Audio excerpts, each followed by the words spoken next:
Hello, guys. Assalamu alaikum, everyone. Welcome to our new show, Opportunity Call. Today, our episode is about career in photography. Especially, this episode is about career in photography, but there is a two part. One is wedding photography, and another one is fashion photography. Today, your host is me, Ran Rahman, and Soman Nathan Bhai. Um,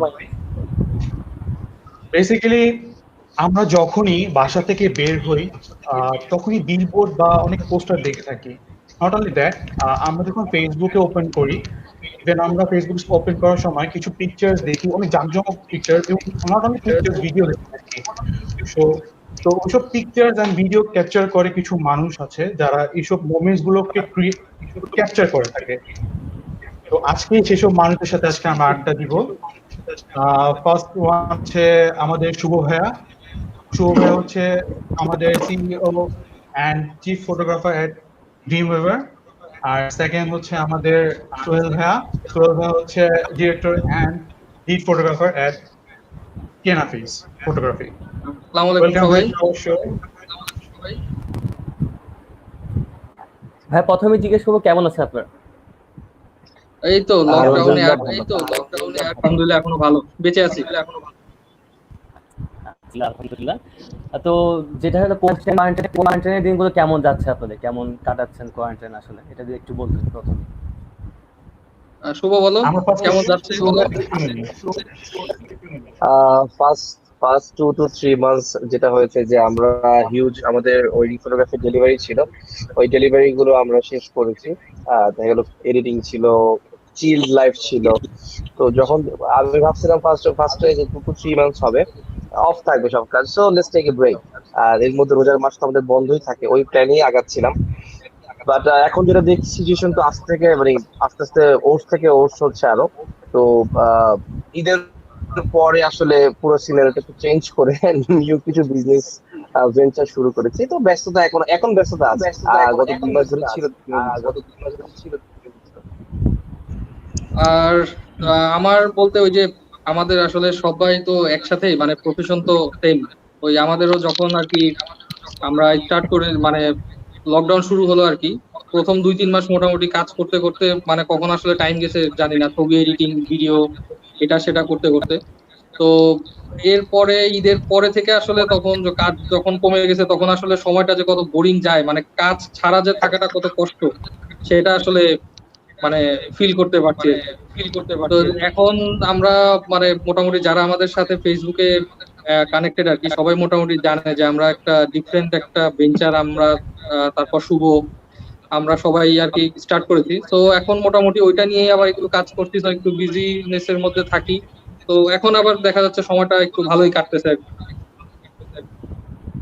ওকে, আমাদের সাথে join করে ফেলছেন রোনাল ভাইয়া। ভাইয়া কেমন আছেন? শুনতে Hello পাচ্ছেন? everyone. Yeah. Hello everyone. I'm fine. সবাই কেমন আছেন? আলহামদুলিল্লাহ ভাইয়া। ভাইয়া আলহামদুলিল্লাহ, কি অবস্থা? আলহামদুলিল্লাহ, কি অবস্থা ভাইয়া? ভালো। এই তো ভালো। ভাইয়া আপনার ভাইয়া ভাই কোয়ারেন্টাইন দিনগুলো কেমন কাটাচ্ছেন আপনি একটু যদি বলতেন, আচ্ছা। কিভাবে যাচ্ছে কোয়ারেন্টাইন দিন? আসলে এই দিনগুলো তো সবার যেমন যাচ্ছে আমারও তেমন যাচ্ছে। বাসায় বসে অবশ্য কিছু কাজ স্টার্ট হয়েছে। তো এছাড়া তো বেশ কিছুদিন বাসায় ছিলাম, আহ, সবার সাথে টাইম স্পেন্ডিং, বাসায় ফ্যামিলি টাইম, দেন নিজেকে কিছু টাইম দেওয়া, এই তো সেফ থাকা। এক্স্যাক্টলি। আচ্ছা ভাই, এখন আমি বলি, আপনারা তিনজনই ফটোগ্রাফার, আপনাদের ক্যারিয়ার ফটোগ্রাফি আপনাদের ক্যারিয়ার ভাইয়া। তো সেভাবে ভাইয়া আপনারা আপনাদের জার্নিটা কিভাবে শুরু করেছেন ভাইয়া? আমরা ফার্স্টে রনি ভাই থেকে শুনি, মানে আপনার ফ্যাশন জি ক্যারিয়ারটা আপনি কিভাবে শুরু করেছেন ভাইয়া? জার্নিটা কিভাবে শুরু করেছেন? জি আসলে জার্নি বলতে আচ্ছা, কথার ইকো হচ্ছে, সাউন্ড। তাহলে একটু ভাইয়ারে মিউট করে দিই সবাই, তাহলে ভালো হবে। Maybe hello. হ্যাঁ Yes, হ্যাঁ, bro. সুন্দর it's শোনা fine now, I think. G. So basically আমার স্টার্টিং বলতে আমি তো আমার বেড়ে ওঠা এসএসসি এইচএসসি মফস্বলে। সো আমি যখন ঢাকাতে আসলাম ফার্স্ট অনার্সে ভর্তি হবার জন্য, তারপরে আমি ঢাকায় এসে অনার্সে ভর্তি হলাম। তারপরে তারপরে ফটোগ্রাফি মূলত আমার একটা ছোটবেলা থেকে একটা শখ ছিল। তো ওইখান থেকে আমি আমার নিজের একটা ক্যামেরা ছিল, ওইখান থেকে আমি নিজে নিজে স্টাডি করতাম, ছবির প্রতি আমার একটা ঝোঁক ছিল ছোটবেলা থেকেই। আর হচ্ছে তারপরে আমি নিজে নিজে স্টাডি করতাম। যখন আমি ইন্টারে পড়ি তখন আমি নিজে অনলাইনে দেখতাম অনেক সুন্দর সুন্দর ফটোগ্রাফার, ইন্টারন্যাশনাল ফটোগ্রাফাররা বিউটিফুল বিউটিফুল পিকচার ক্রিয়েট করছে। সো ওইখান থেকে আসলে আমার ইন্সপিরেশন নেওয়া। তো তারপরে আমি যখন ঢাকা আসলাম, আমি আমার ক্যামেরা দিয়ে আমি নিজে নিজে স্টাডি করতে করতে সামহাউ মানে কিভাবে প্রফেশনে চলে আসলাম অ্যাকচুয়ালি, এটা লাকও বলতে পারেন আর নিজের চেষ্টাও বলতে পারেন। তো এই তো।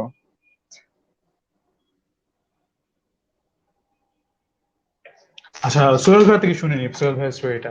আচ্ছা, আমারটা হচ্ছে যেটা আমি প্রথম হচ্ছে ক্যামেরা হাতে নেই হচ্ছে 2010 সালে ডিএসএলআর। সেটা হচ্ছে আমরা এআইবি তে ত্রিপলিতে ভর্তি হওয়ার পরে আমি আর নাসিফ, তো আমরা চিটাগাং এ ঘুরতে গেছিলাম। তো ঘুরতে যাওয়ার পরে হচ্ছে নাসিফের হচ্ছে একটা ক্যামেরা ছিল ডিএসএলআর, ওইটা নিয়ে হচ্ছে যায় ছবি তোলার জন্য। তো আমার ফার্স্ট হচ্ছে ওই দিন দেখা যে হ্যাঁ ডিএসএলআর বলতে একটা কিছু আছে, বা এইটা আর কি সাধারণ মানুষের হাতে আহ থাকে পসিবল, কারণ সারা জীবন তো দেখছি যে সাংবাদিকদের হাতে ডিএসএলআর। তো আমার কাছে হচ্ছে আমি যেটা বাসায় ইউজ করতাম ডিজিটাল ক্যামেরা সনির সাইবার শট, ঠিক আছে। তো আমার ধারণা ছিল যে এই ক্যামেরা ইউজ শুধুমাত্র সাংবাদিকরাই করে, ঠিক আছে। তো যাই হোক বা সেখান খুব থেকে বড় একজন ফটোগ্রাফার। এক্স্যাক্টলি।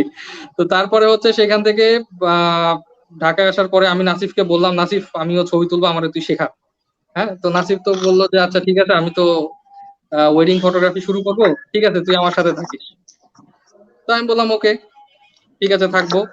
তো প্রথম দিন গেছি নাসিফের সাথে, যাওয়ার পরে একটা ওয়েডিং কাভার, সেটা মনে হয় 2011 সালের জুন অথবা জুলাই মাসের দিকে আর কি, এই টাইমের দিকে ফার্স্ট আমি ওয়েডিং এ যাই আর কি। তো যাওয়ার পরে দেখলাম বাহ, ছবি তুলে টাকাও পাওয়া যায়, আবার খাওয়া দাওয়া করা যায় ভালোই। তো সমস্যা কি? ঠিক আছে। টিউশন তখন হচ্ছে টিউশনই করাতাম। তো মোটামুটি হাত খরচ যেটা হতো সেটা ওইখান থেকে চলে আসতো। তো পরে দেখলাম যে বা তো ভালোই, ফ্রি টাইমে বিয়ে বাড়িতে গেলে টাকাও পাওয়া যাবে, আবার কাচ্চিও খাওয়া যাবে। তো এই হচ্ছে আমার শুরু, শুধু এতটুকুই, আর স্টার্টিং কিছু আর না, কি। না শোনেন না, আর কিছু না, না জাস্ট না না কাচ্চি আর আর। না, কাচ্চি কাচ্চি কাচ্চি আমি ওইটার জন্যই, শুনলাম ঠিক তুমি আছে। নাকি অনেক সাইডে সাইডে পোর্ট্রেট তোলো, ব্রাইড গ্রুম ছাড়াও সাইডে পোর্ট্রেট তোলো, আমি না খবর পেয়েছি। হুজুবিল্লাহ, ওইগুলো তো ফিউচার ক্লায়েন্ট, আচ্ছা।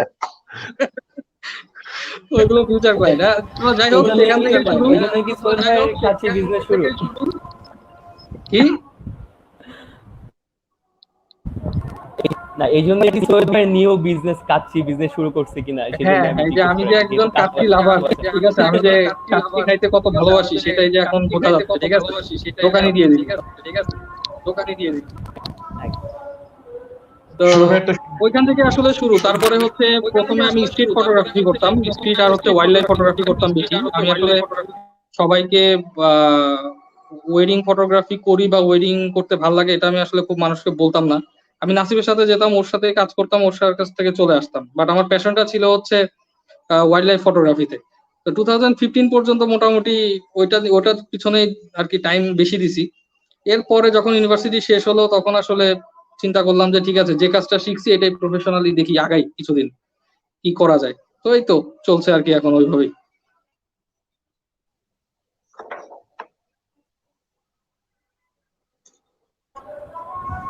আমরা এখন শুভ ভাই থেকে শুভ ভাই যদি বলতেন। আমারও মোরলেস সেম। সাউন্ড ইকো হচ্ছে, একটু যদি মিউট করা যায়। হ্যাঁ, তো আমার মোরলেস সেম। এর মধ্যে যেটা হচ্ছে যে আসলে আমার ডিএসএলআর ফার্স্ট হাতে নেই 2011 শেষে বা 12তে আর কি, তখন 2011 শেষের দিকে যখন থার্ড ইয়ারে ছিলাম। নিকনে D7000 একটা ক্যামেরা খুব শখ করে তখন কিনে আনি। তো আমাদের তখন আইআইটিপিএস আইআইটি ফটোগ্রাফিক সোসাইটি শুরু হয়েছিল। সো এটা নিয়ে সবার মধ্যে একটু ক্রেজ ছিল। আমার রুমমেট তৌহিদ, আর্টেনে জিকো, আমরা সবাই মিলেই ফটোগ্রাফিটা তখন মানে শেখার ট্রাই করতাম। আর তখন তো যেটা সোহেল বললো, একটা ডিএসএলআর মানে অনেক বড় কিছু।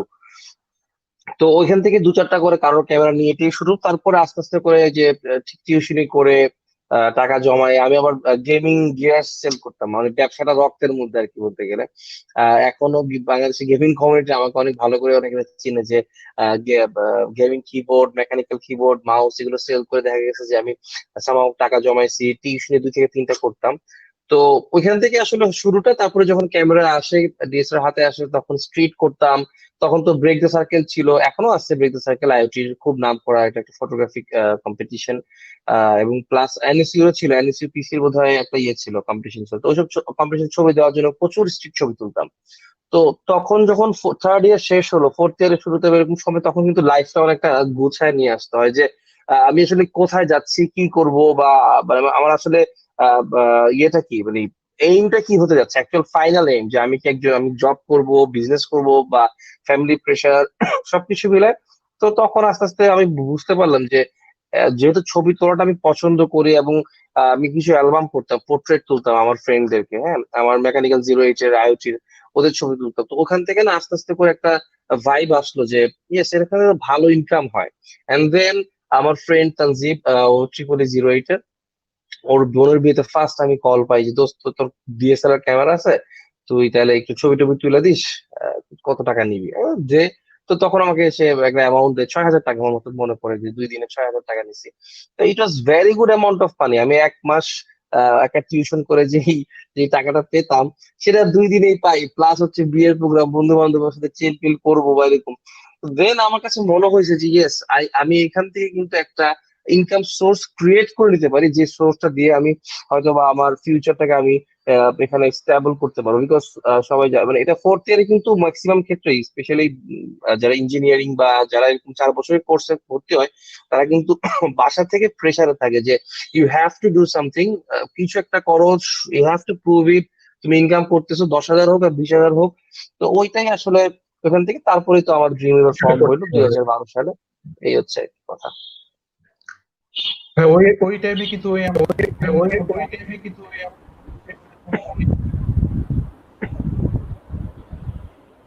এবং মজার বিষয় একটা, আমি কিন্তু নাসিমের কাছে 35 mm নিকনের লেন্স সেল করছি। সোহেল, জানো এটা? হ্যাঁ, আমি এটা জানি, কারণ ওই মাঝে মাঝে রাতের বেলা ইভেন্ট করার পরে যখন বাসায় যেতাম, হুম হুম। তখন আর কি তোমাদের দুইজনের কনভারসেশন শুনতাম আমি। নাসিমের কাছে আমার মনে আছে এখন, আমি সেনাগঞ্জে গেছিলাম আমার গাড়ি নিয়ে, ও খুব হন্তদন্ত আসছে, লেন্স নিয়ে আসছি। তো মনে হয় 35 mm 1.8 একটা লেন্স ছিল, 33-32 হ্যাঁ হাজার হ্যাঁ টাকা মনে বিক্রি করছিলাম, 4-5 হ্যাঁ হাজার হ্যাঁ টাকা প্রফিট ছিল। ঠিক আছে, তো হ্যাঁ ওইভাবে করে কিন্তু আমার হাতে খড়ি, মানে কারণ একটা ইনভেস্ট লাগে, সবাই কিন্তু সেই ট্রাস্টটা করে না। একটা সেমি প্রফেশনাল গিয়ারও যদি হয়, একটা ক্রপ বডিও যদি হয়, এটা কিন্তু দেখা যায় 2-2.5 লাখ 3 লাখ টাকার একটা সেট আপ। তো ওই সময় একটা আহ, আহ, আহ, আহ, কি বলবো, বেকার ছেলে 3rd ইয়ার 4th ইয়ারে পড়তেছে, এত টাকা কিন্তু ইনকাম করতে সহজ ছিল না। তো হুম হুম, ওইভাবেই নিজেকে ডেফিনেটলি। ছোট ছোট করে তিলে তিলে করে বড় হয়েছে, এভাবেই করে আর ফটোগ্রাফি ক্যারিয়ারটা শুরু করছে। এই কারণেই কিন্তু ড্রিম ওয়েভার আর কেনাসের মধ্যে যে ফ্রেন্ডশিপ, হ্যাঁ, এটা আমার ইয়েস, মনে হয় অলওয়েজ। এই ইন্ডাস্ট্রিতে এই দুইটা কোম্পানির মধ্যে এরকম ফ্রেন্ডশিপ আর কোনো টিমের মধ্যে নাই। নাই, ট্রু ট্রু। এবং অনেক আড্ডা হয়েছে আমাদের, মানে উডেন্ট ফিল যে আমরা কম্পিটিটর বা এরকম কিছু না। এটা আমরা জীবনে কোনোদিন ফিল করি না। এক্স্যাক্টলি, সবারই ক্যারিয়ারটা আসলে খুব স্ট্রাগল করেই শুরু হওয়া আর কি, কারোই সহজ ছিল না আসলে এখানে আসাটা।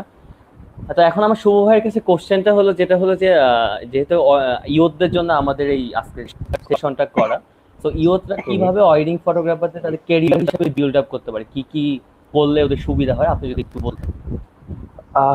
সবার আগে বলবো যে ওয়েডিং ফটোগ্রাফি ক্যারিয়ারটা অবশ্যই ডেভেলপ করতে হবে, বাট পাশাপাশি এডুকেশনাল যে ডেভেলপমেন্টটা আছে, ব্যাকগ্রাউন্ডটা আছে, সে ফর এক্সাম্পল কেউ একজন হয়তো বা ইংলিশে অনার্স করতেছে, কেউ একজন ইঞ্জিনিয়ার হচ্ছে, বা কেউ একজন কোনো একটা সাবজেক্টে, আমি বলবো যে আহ, এই এই এই যোগ্যতাটা থাকা খুব প্রয়োজন। এটা শেষ করো।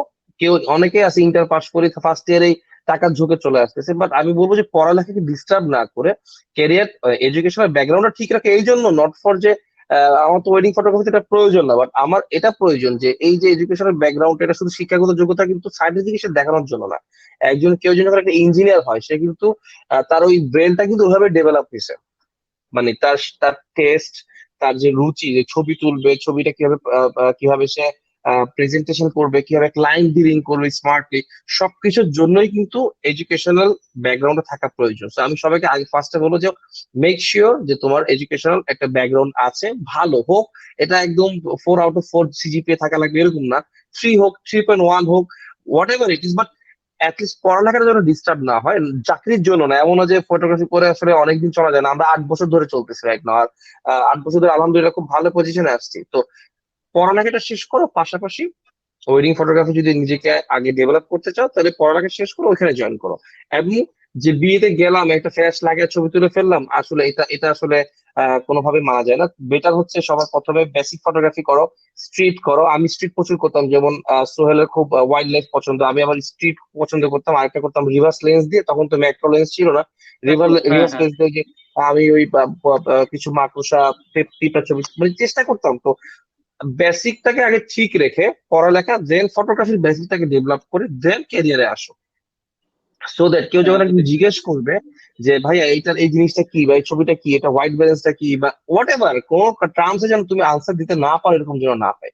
একজন একজন প্রফেশনাল মানে কি, প্রফেশনাল মানে হচ্ছে সে এই প্রফেশনাল এক্সপিরিয়েন্স, একদম একটা ঝাড়ুওয়ালা যদি হয়, সে ফর এক্সাম্পল একটা ক্লিনার, সে একটা প্রফেশনাল ক্লিনার জানে যে কতটুক এই ক্লিনিং জেল দিয়ে বা মানে ক্লিনিং ম্যাটেরিয়ালস দিয়ে ফ্লোরটা ক্লিন করতে হবে, ওটাকে জানতে হবে কতটুকু ইফোর্ট দিয়ে কি করতে হবে। একজন যদি শেফ হয়, কি একজন যদি গেমার হয়, ওর তো সেটা জানতে হবে। সো ক্যামেরা ধরেই ছবি তুলতে পারি, ফটোগ্রাফার হয়ে গেলাম, এই হচ্ছে মানে ওই যে অকাল পরিপক্ক যেটা বলে ওইরকম হয়ে যাবে, জাস্ট 2 দিন তারপর পড়ে হ্যাঁ। যাবে। আর এটা আরেকটা হচ্ছে জিনিস অ্যাড আমার করি, সাজেশন।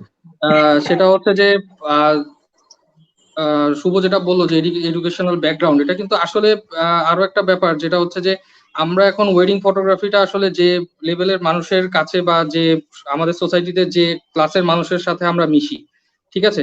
এখন যেমন শুভরা আইইউবি থেকে পাশ করছে, আমরা এআইবি থেকে পাশ করছি, ঢাকা ইউনিভার্সিটি থেকে এমবিএ করছি, ঠিক আছে। তো এই যে বিভিন্ন মানে বা আমি যদি বলি যে বাংলাদেশের সবচেয়ে টপ ইউনিভার্সিটি গুলো থেকে আমরা পড়াশোনা করে আসছি, একটা মানুষ যদি আমাদের জিজ্ঞেস করে যে হ্যাঁ তোমরা, হয় না আমাদের যে ক্লায়েন্টরা থাকে তাদের ফ্যামিলির সাথেও কিন্তু আমরা অনেকটা মানে ইনভলভ হয়ে যাই ফটোগ্রাফাররা। সো তখন যদি দেখা যায় যে তারা যখন শুনে যে আমরা এরকম একটা ভালো ইনস্টিটিউশন থেকে পড়াশোনা করে আসছি বা আমাদের ব্যাকগ্রাউন্ডটাই, আমাদের সম্পর্কে কিন্তু তাদের ধারণাটা অনেকটা চেঞ্জ হয়ে যায় এবং আমাদের উপর কিন্তু একটা রেসপেক্ট চলে আসে। তারা কিন্তু ওই জিনিসটা ফিল করে যে না, এখন যারা ফটোগ্রাফি করতেছে তারা কিন্তু ওই যে আগের দিনের মতো রাস্তার পাশের দোকান থেকে আসে নাই, তারা একটা ভালো ফ্যামিলিতে বিলং করে, একটা ভালো এডুকেশনাল ব্যাকগ্রাউন্ড তাদের আছে। তো তখন কিন্তু অটোমেটিক কি ওই তার প্রতি যে একটা রেসপেক্ট বলো বা একটা পার্সপেক্টিভ বলো, এগুলো কিন্তু সব চেঞ্জ হয়ে যায়। এবং আমরা এই যে এখন রেগুলার যেটা শুভ বললো যে ইন্টার পাস করে অনেকে ইন্টারে থাকা অবস্থায় দেখা যায় যে সে ওয়েডিং ফটোগ্রাফার হয়ে গেছে, কোম্পানির সিইও হয়ে গেছে, ঠিক আছে। তো যে কোনো কিছুর জন্যই কিন্তু একটা সময় আছে, একটা বয়স আছে। আমি কাউকে নেগলেক্ট করতেছি না, বাট সবকিছুর কিন্তু একটা বয়স আছে। আমরা কিন্তু কেউই পড়াশোনা মাঝপথে রেখে কিন্তু এই পর্যায়ে আসি নাই। আমাদের দুইটা টিমে যারা আছে তারা কিন্তু maximum graduate, post graduate complete করা ফটোগ্রাফার এবং অ্যাসিস্ট্যান্ট যারা আছে। এমনকি আমাদের শুভ ভালো বলতে পারবে, আমাদের যারা অ্যাসিস্ট্যান্ট তারাও কিন্তু এখন দেখা যায় যে গ্রাজুয়েশন করে তারা আমাদের সাথে ডিগ্রি পাস করা অ্যাসিস্ট্যান্ট, আমার সাথে হ্যাঁ, আছে, ডিগ্রি পাস করা। অ্যাসিস্ট করতেছে যে তারা ফিউচারে ফটোগ্রাফার হবে, এই কারণে শিখতেছে। সো এডুকেশনাল ব্যাকগ্রাউন্ড আমার মনে হয় অনেক ইম্পর্টেন্ট, এবং এই পড়াশোনাটা কখনোই সেকেন্ড অপশনে না রেখে এটাকে ফার্স্ট প্রায়োরিটি রেখে ফটোগ্রাফিটাকে সেকেন্ড প্রায়োরিটিতে তারপরে রাখা উচিত। হুম, তাহলে হচ্ছে বেসিকটা শক্ত হবে, গোড়াটা মজবুত। বেসিকটা শক্ত হবে, মজবুত। এক্স্যাক্টলি, ফটোগ্রাফিতে আসলে অনেক কিছুই আছে যেগুলো প্রপার এডুকেশন না থাকলে সেইভাবে বোঝা অথবা ওইভাবে করাও পসিবল না, সেটা একটা ফ্যাক্ট। তা এখন আমার রনি রেজাউল ভাইয়ের কাছে কোশ্চেন যে কেউ যদি ফ্যাশনটাকে ক্যারিয়ার হিসেবে নিতে চায় তাহলে সে কি করতে পারে, কিভাবে শুরু করতে পারে, স্টার্টিং কিভাবে করতে পারে, সেটা যদি ভাই বলতেন।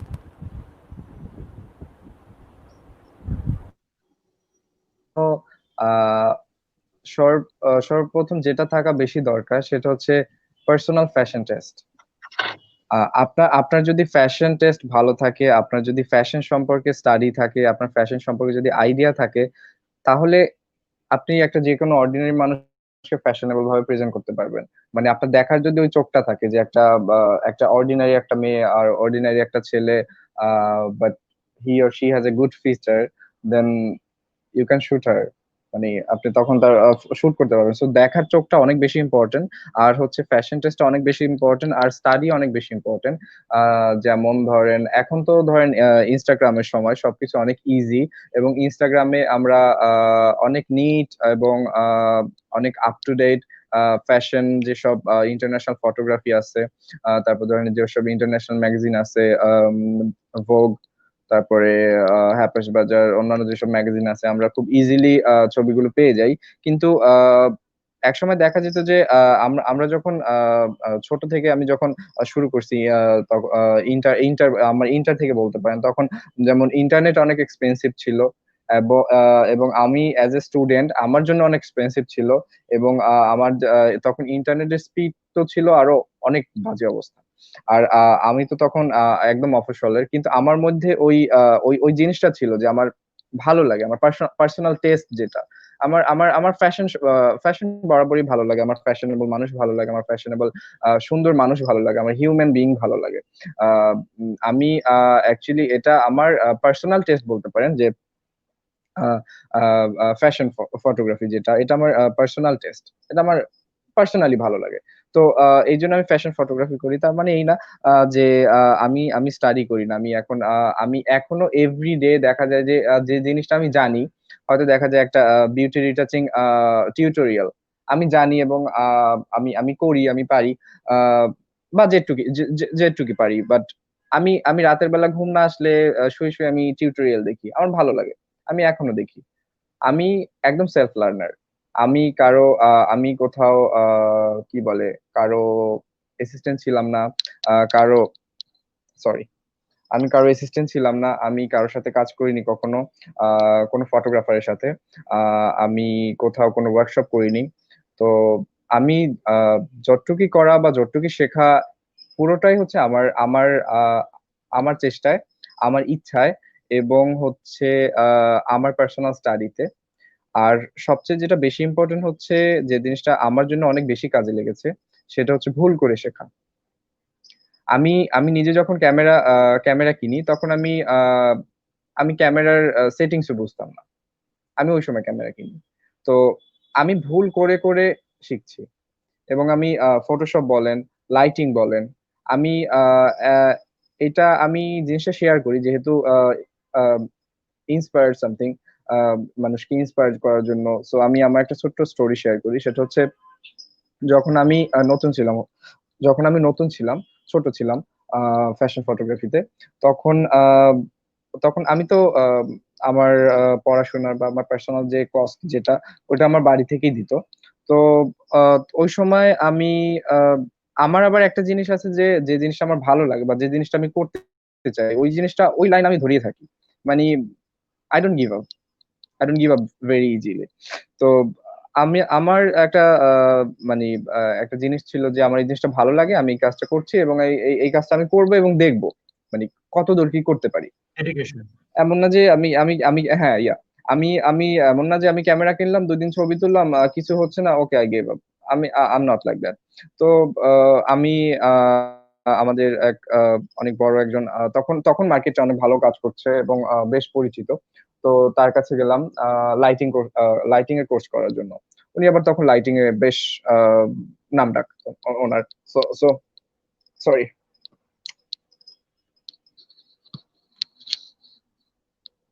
তো আমি ওনার কাছে গেলাম, উনি আমাকে বললো, তখন 15,000 এর মতো ছিল ওনার ফটো লাইটিং এর কোর্স ফি। তখন আমি ভাবলাম যে আমি এই 15,000 টাকা দিয়ে আমি ওনার কাছে লাইটিং কোর্স করব, নাকি আমি 15,000 টাকা দিয়ে লাইট কিনবো। তো আমি অনেক কনফিউশন, অনেক অনেক ভাবা চিন্তার পরে আমি নিজেই লাইট কিনলাম। তখন আমি লাইটের সেটিংসও বুঝি না, মানে সেটিংস থাকে না, তো আমি লাইটের সেটিংসও বুঝি না, কিভাবে ক্যামেরার সাথে সিঙ্ক করতে হয় ওইটাও জানি না। তো ইউটিউব তো আছেই। তো সবকিছু দেখে, দেখে আমি নিজের মতো পরে নিজের মতো আমি চেষ্টা করলাম বা নিজের মতো এক্সপেরিমেন্ট করতে থাকলাম। পরে করতে, করতে দেখি যে জিনিসটা আমাকে আ মানে উনি শিখাইতে পারত না, ওই জিনিসটা এখন আমি পারি। মানে একটা জিনিস ভুল করলাম, ভুল করে জিনিসটা কিভাবে সলভ করা যায়। ওইভাবে আপনার না আরো ২ টা ওয়ে আপনি খুঁজে পাবেন। যেটা হচ্ছে আমার ভুল পার্সোনাল থেকে শিখতে এক্সপেরিয়েন্স। হবে। হ্যাঁ, যেটা আমার পার্সোনাল এক্সপেরিয়েন্স এবং যে জিনিসটা আমার জন্য সবচেয়ে বেশি কাজে লেগেছে। মানে এটা আমার লাইফে অনেক বড় একটা ইম্পোর্টেন্ট আ দিক বলব। যে জিনিসটা আমার আমার অনেক কাজে লেগেছে। আর হচ্ছে আ আমার জন্য যেটা আমি স্টাডি করি অনেক। আমি স্টাডি করি অনেক, আমি প্র্যাকটিস করি অনেক। আর হচ্ছে আমি ভালো কাজ করতে পছন্দ করি। আমি যেমন ধরেন যদি বা আমাদের তো অনেক ধরনের ক্লায়েন্ট হয়। অনেক রকমের বাজেটের ক্লায়েন্ট হয়। যেহেতু বাট একটা পর্যায়ে এসে দেখা যায় যে আপনার যে একটা রেমুনেশন, তো ওই স্ট্যান্ডার্ডটা থেকে কম বেশি করা আ একটু রিস্কি হয়ে যায়। তো যদি কম বেশিও হয় ওইটার মধ্যে আমি সবসময় চেষ্টা করি যে কিভাবে একটা ভালো কাজ করা যায়। নিজের পার্সোনাল এফোর্ট এর দিক দিয়ে। কারণ কাজটা আমি পার্সোনালি ভালোবাসি। কাজটা যে শুধু আমি আমার প্রফেশন তা না। কাজটা আমার ভালো লাগা থেকে আমার প্রফেশন। প্যাশন, প্যাশন থেকে প্রফেশন। তো এই জিনিসটা থাকা আই থিংক সবার জন্য জরুরি। যে তুমি যে কাজটা করছো সেই কাজটা তুমি ভালোবাসো কিনা? বা যে সেই কাজটা তুমি পছন্দ করো কিনা, সেই কাজটা তুমি চাও কিনা? এই জিনিসটা অনেক মন বেশি থেকে ইম্পোর্টেন্ট। হ্যাঁ, মন থেকে চাওয়া।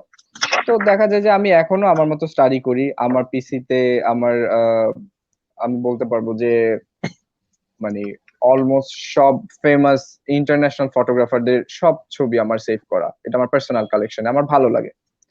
তো আমি দেখি আমি যদি কখনো নতুন একটা ফটোশুট করি, আমি চিন্তা করি যে কোন কাপড়ের সাথে, কোন এনভায়রনমেন্ট সাথে, কোন থিমের সাথে কিভাবে কোন কালার টোনটা হতে পারে। আমি এটা নিয়ে স্টাডি করি। এভাবে স্টাডি করতে, করতে হয়তো দেখা যায় আমি নতুন একটা কিছু জিনিস শিখতে পারি। আবার দেখা যায় যে একটা ছবি আমি একটা কালার টোন নিয়ে স্টাডি করছি। ২-৩ ঘন্টা হয়ে গেছে, কিছুই হলো না। আমার ভালোই লাগলো না। পরে ওইটা ফটোশপ থেকে সেভ তো দূরের কথা আমি মানে ডিলিটই করে দিলাম। মানে এরকম হয়। আবার দেখা যায় যে আপনি এমন একটা জিনিস সুন্দর জিনিস আ মানে আপনি নিজে করতে পারলেন যে জিনিসটা আপনি পরে আপনার একটা ছবিতে কাজে লাগাতে পারলেন। তো এই তো। Thank you so much Roni ভাইয়া। Basically thank you. দেখা যায় যে একটা ডেডিকেশন থাকতে হয়, একটা ভালোবাসা থাকতে হয়, একটা প্যাশন থাকতে হয় ইয়া, ফটোগ্রাফির জন্য। ইয়া অফ কোর্স। আচ্ছা, আমরা কাইন্ডলি যেকোনো যারা কাজের জন্য viewers, actually not only photography, যেকোনো কাজের জন্যই হ্যাঁ এটা ট্রু ভাইয়া, আসলে প্যাশন আমরা যারা ভিউয়ার্স প্যাশনটা আছি, থাকা যারা খুব দেখে জরুরি। থাকি, কাইন্ডলি যদি আমাদের শুভ ভাইয়া, সোহেল ভাই এবং রনি ভাইয়ের জন্য যদি কোনো কোশ্চেন থাকে অবভিয়াসলি কমেন্ট সেকশনে জানিয়ে দিন। আমরা অবভিয়াসলি কমেন্ট সেকশন থেকে কমেন্টস গুলো নিয়ে অ্যান্সার গুলো নিয়ে নেবো ভাইয়াদের থেকে। প্লিজ প্লিজ শেয়ার করে দিন একটু বেশি বেশি করে। আচ্ছা, আমরা সোহেল ভাইয়ের কাছে চলে যাই। সোহেল ভাইয়া, আপনার কাছে আমার কোশ্চেন ছিল, ফটোগ্রাফি সবাই শিখে, তো স্কিল ডেভেলপ করার জন্য অ্যাজ এ ফটোগ্রাফার তার কি কি করা উচিত? সব মানে সেক্টর ওয়াইজ না, আচ্ছা, as a very photographer. Good question. আচ্ছা, এটা যেটা আমি আমার পার্সোনাল এক্সপেরিয়েন্স থেকে বলবো যে স্কিল ডেভেলপমেন্ট কিন্তু যে কোনো কাজের ক্ষেত্রে খুব ইম্পর্ট্যান্ট। এবং স্কিল ডেভেলপমেন্টের সময় একটা জিনিস মাথায় রাখা জরুরি যে আহ, আমি কিছু জানি না, আমাকে জানতে হবে। হ্যাঁ, কোনো কাজ করার আগে যদি আমি দেখা যায় আমাকে 100 পর্যন্ত যেতে হবে, কিন্তু আমি 30 পর্যন্ত যেয়ে যদি আমি মনে করি যে হ্যাঁ আমি অনেক কিছু শিখে গেছি, তাহলে কিন্তু তার স্কিল ডেভেলপমেন্ট আর হবে না, সে কিন্তু একটা জায়গায় যেতে হয়ে যাবে। ঠিক আছে, যেমন আহ, আমি আমি কিন্তু আহ, কাজ শিখেছি যদি বলি নাসিফের কাছ থেকে। এবং স্টিল নাও আমার যদি কোনো ধরনের প্রবলেম হয়, আমি কিন্তু সেটা নাসিফের সাথে ডিসকাস করি যে এইটা কেন হইলো, এই প্রবলেমটা কেন হইলো, কিভাবে হইলো। ঠিক আছে। এবং নতুন কোনো কিছু যদি আমি দেখি, যে আমি প্রচুর ফেসবুকে প্রচুর ফটোগ্রাফি গ্রুপের সাথে অ্যাড আছি। হচ্ছে একটু একটা মিনিট, মাইকটা মিউট করে দিই সবাইরা, হ্যাঁ বাকিরা। তো আমি প্রচুর ফটোগ্রাফি গ্রুপের সাথে অ্যাড আছি। তো আমি সবার কাজই হচ্ছে দেখি।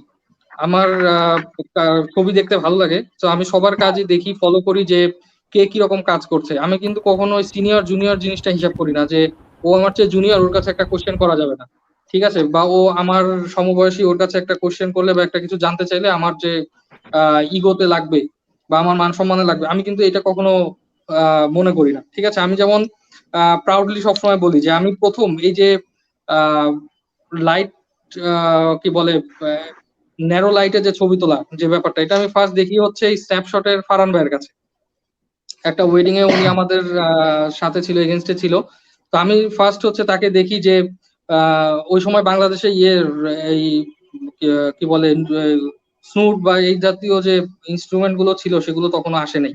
তো তখন দেখা যেত যে আমি দেখছিলাম যে উনি কাগজ দিয়ে ফ্ল্যাশের সামনে ধরে লাইটটা ন্যারো করে দিচ্ছে। তো আমি সেখান থেকে কিন্তু আমি তার হ্যাঁ, তো আমি তার পাশে দাঁড়ায় দাঁড়ায় আমি জিনিসটা দেখছি যে কিভাবে করতেছে। তো এরপরে কিন্তু আমি তাকে পরে জিজ্ঞেস করছি, ভাই এই জিনিসটা কিভাবে করে আমাকে একটু দেখান তো। তো এরপরে কিন্তু দেখা গেছে যে আমি নিজে নিজে ওটা প্র্যাকটিস করছি, এরপরে আস্তে আস্তে ওইগুলো সম্পর্কে জানছি, নিজে প্র্যাকটিস করছি, ঠিক আছে, ডেভেলপ করছি। এখনো যদি আমার কোনো প্রবলেম হয়, আমি যদি মনে করি যে এই সলিউশনটা যার কাছেই থাকুক, আমি কিন্তু তার কাছে জিজ্ঞেস করি, সে আমার সিনিয়র হোক আর জুনিয়র হোক, ঠিক আছে। তো এই জিনিস, তো স্কিল, হ্যাঁ, তো ফটোগ্রাফি স্কিল ডেভেলপমেন্টের জন্য অবশ্যই আমি কি গিয়ার ইউজ করতেছি, কেন ইউজ করতেছি, এই জিনিসটা জানাটা খুবই ইম্পর্টেন্ট। হ্যাঁ, যে আমি 60 mm এর সফট বক্স কেন ইউজ করতেছি আর 100 mm 5 mm এর ফটিক রাজা কেন ইউজ করতেছি, ঠিক আছে। তো এই যে ডিফারেন্সটা জানা যে কেন, ঠিক আছে, এই কেনর কোশ্চেনটা সবসময় আমাকে বের করার ইচ্ছা আমার মধ্যে থাকতে হবে, ঠিক আছে, যে আমি কেন। এখন আমাদের মধ্যে দেখা যায় যে মানে অনেক ফটোগ্রাফার আছে আসলে ওই দেখছে যে হ্যাঁ জোবাইর হোসেন শুভ ভাই এই ফটিকটা যা ইউজ করে, আচ্ছা ঠিক আছে তাহলে আমারও কিনতে হবে, তাহলে আমার ছবিও শুভ ভাইয়ের মতো হবে, ঠিক আছে। কিংবা ওই নাসিব ভাইয়া দেখছি যে ওই লেন্স ইউজ করে, তাহলে আমি ওই লেন্স কিনি, আমার ছবি ওইটার মতো হবে। জিনিসটা কিন্তু এটা না যে জোবাইর হোসেন শুভ ওইটা কেন ইউজ করছে সেটা জোবাইর হোসেন শুভ জানে, কিংবা ওই লেন্সটা খন্দকার নাসিফ আক্তার কেন ইউজ করে সেটা কিন্তু সে জানে। সো আমাকে ওইটা কেনার আগে আমাকে আগে জানতে হবে যে ওটার ইউজটা কি, ঠিক আছে। সো এই যে জিনিসগুলো, এগুলো এখন তো আসলে আমাদের ওই সময় সুযোগ অনেক কম ছিল যখন আমরা স্টার্ট করি, আমাদের আসলে গাইড করার মতো এত মানুষ কিন্তু ছিল না। এখন যেমন অনেক অপরচুনিটি আছে, যে লাইভ কথা হচ্ছে বা যে কেউ খুব ইজিলি আমাদের সিনিয়রদের সাথে কিন্তু কথা বলতে পারি বা কমিউনিকেট করতে পারি, তখন কিন্তু এই জিনিসটা ছিল না। তো সিনিয়রদের কাছ থেকে অ্যাসিস্ট করে, তাদের সাথে অ্যাসিস্ট করে, তারপরে ইউটিউব থেকে বিভিন্ন ধরনের টিউটোরিয়াল আছে, এমন কোনো সাবজেক্ট নাই যে যেটা জানা যায় না। যেমন কয়েকদিন আগে আমি একটা ছবি দেখছিলাম, একজন ফটোগ্রাফারের, খুব নাম করা একজন photographer, ICM, intentional camera movement, এই টেকনিকের কিছু ছবি দেখছিলাম। তো মানে আমি কিন্তু জিনিসটা সম্পর্কে জানি, কিন্তু এটার নাম কিন্তু জানতাম না, ঠিক আছে। তো আমি কিন্তু এটা পরে হচ্ছে খুঁজে বের করছি যে এই জিনিসটা কি, এই জিনিসটা কিভাবে করা যায়, সেটা ইউটিউব দেখছি, তারপর আরো কয়েকজনকে জিজ্ঞেস করে তারপর আমি একটা আইডিয়া নিছি যে আচ্ছা আইসিএম জিনিসটা হচ্ছে এই জিনিস। এটা কিন্তু আমি দেখা যেত মানে আমি না জেনে কিন্তু এর আগেও এই টেকনিকে আমি ছবি তুলছি, বাট আমি হয়তো সেটা নাম জানি না। তো এই যে জিজ্ঞেস করা, সিনিয়রদের জিজ্ঞেস করা বা কাউকে জিজ্ঞেস করে জানার যে আগ্রহ বা জানার যে ব্যাপারটা, ঠিক আছে, তো এইটা কিন্তু থাকতে হবে, ঠিক আছে। লজ্জা পেলে চলবে না, বা নিজের ভিতরে ইগোটা রাখা কিন্তু চলবে না। তো স্কিল ডেভেলপমেন্টের ক্ষেত্রে আমি সবার ফার্স্টে যেটা মনে করি যে শেখার আগ্রহটা নিজের মধ্যে থাকতে হবে, এবং ওইটা শেখার জন্য আমাকে যার কাছে যাওয়ার দরকার জরুরি তার কাছে আমাকে যেতে হবে। এক্স্যাক্টলি ভাই, খুব সুন্দরভাবে বলেছেন। শুভ ভাই যদি এটা সম্পর্কে কিছু বলতেন একটু, যে কিভাবে আসলে স্কিল ডেভেলপমেন্ট করতে পারে ইয়াংরা।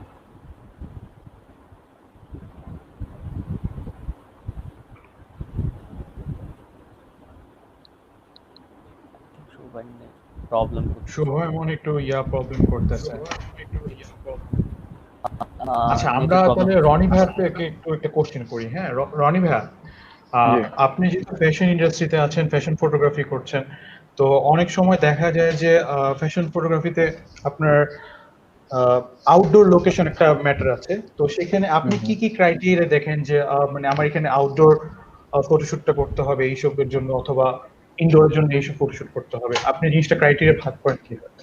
Okay, outdoor fashion photography is very tough for us. Because আমাদের ল্যান্ডস্কেপের যে dimension, I don't think I like that much.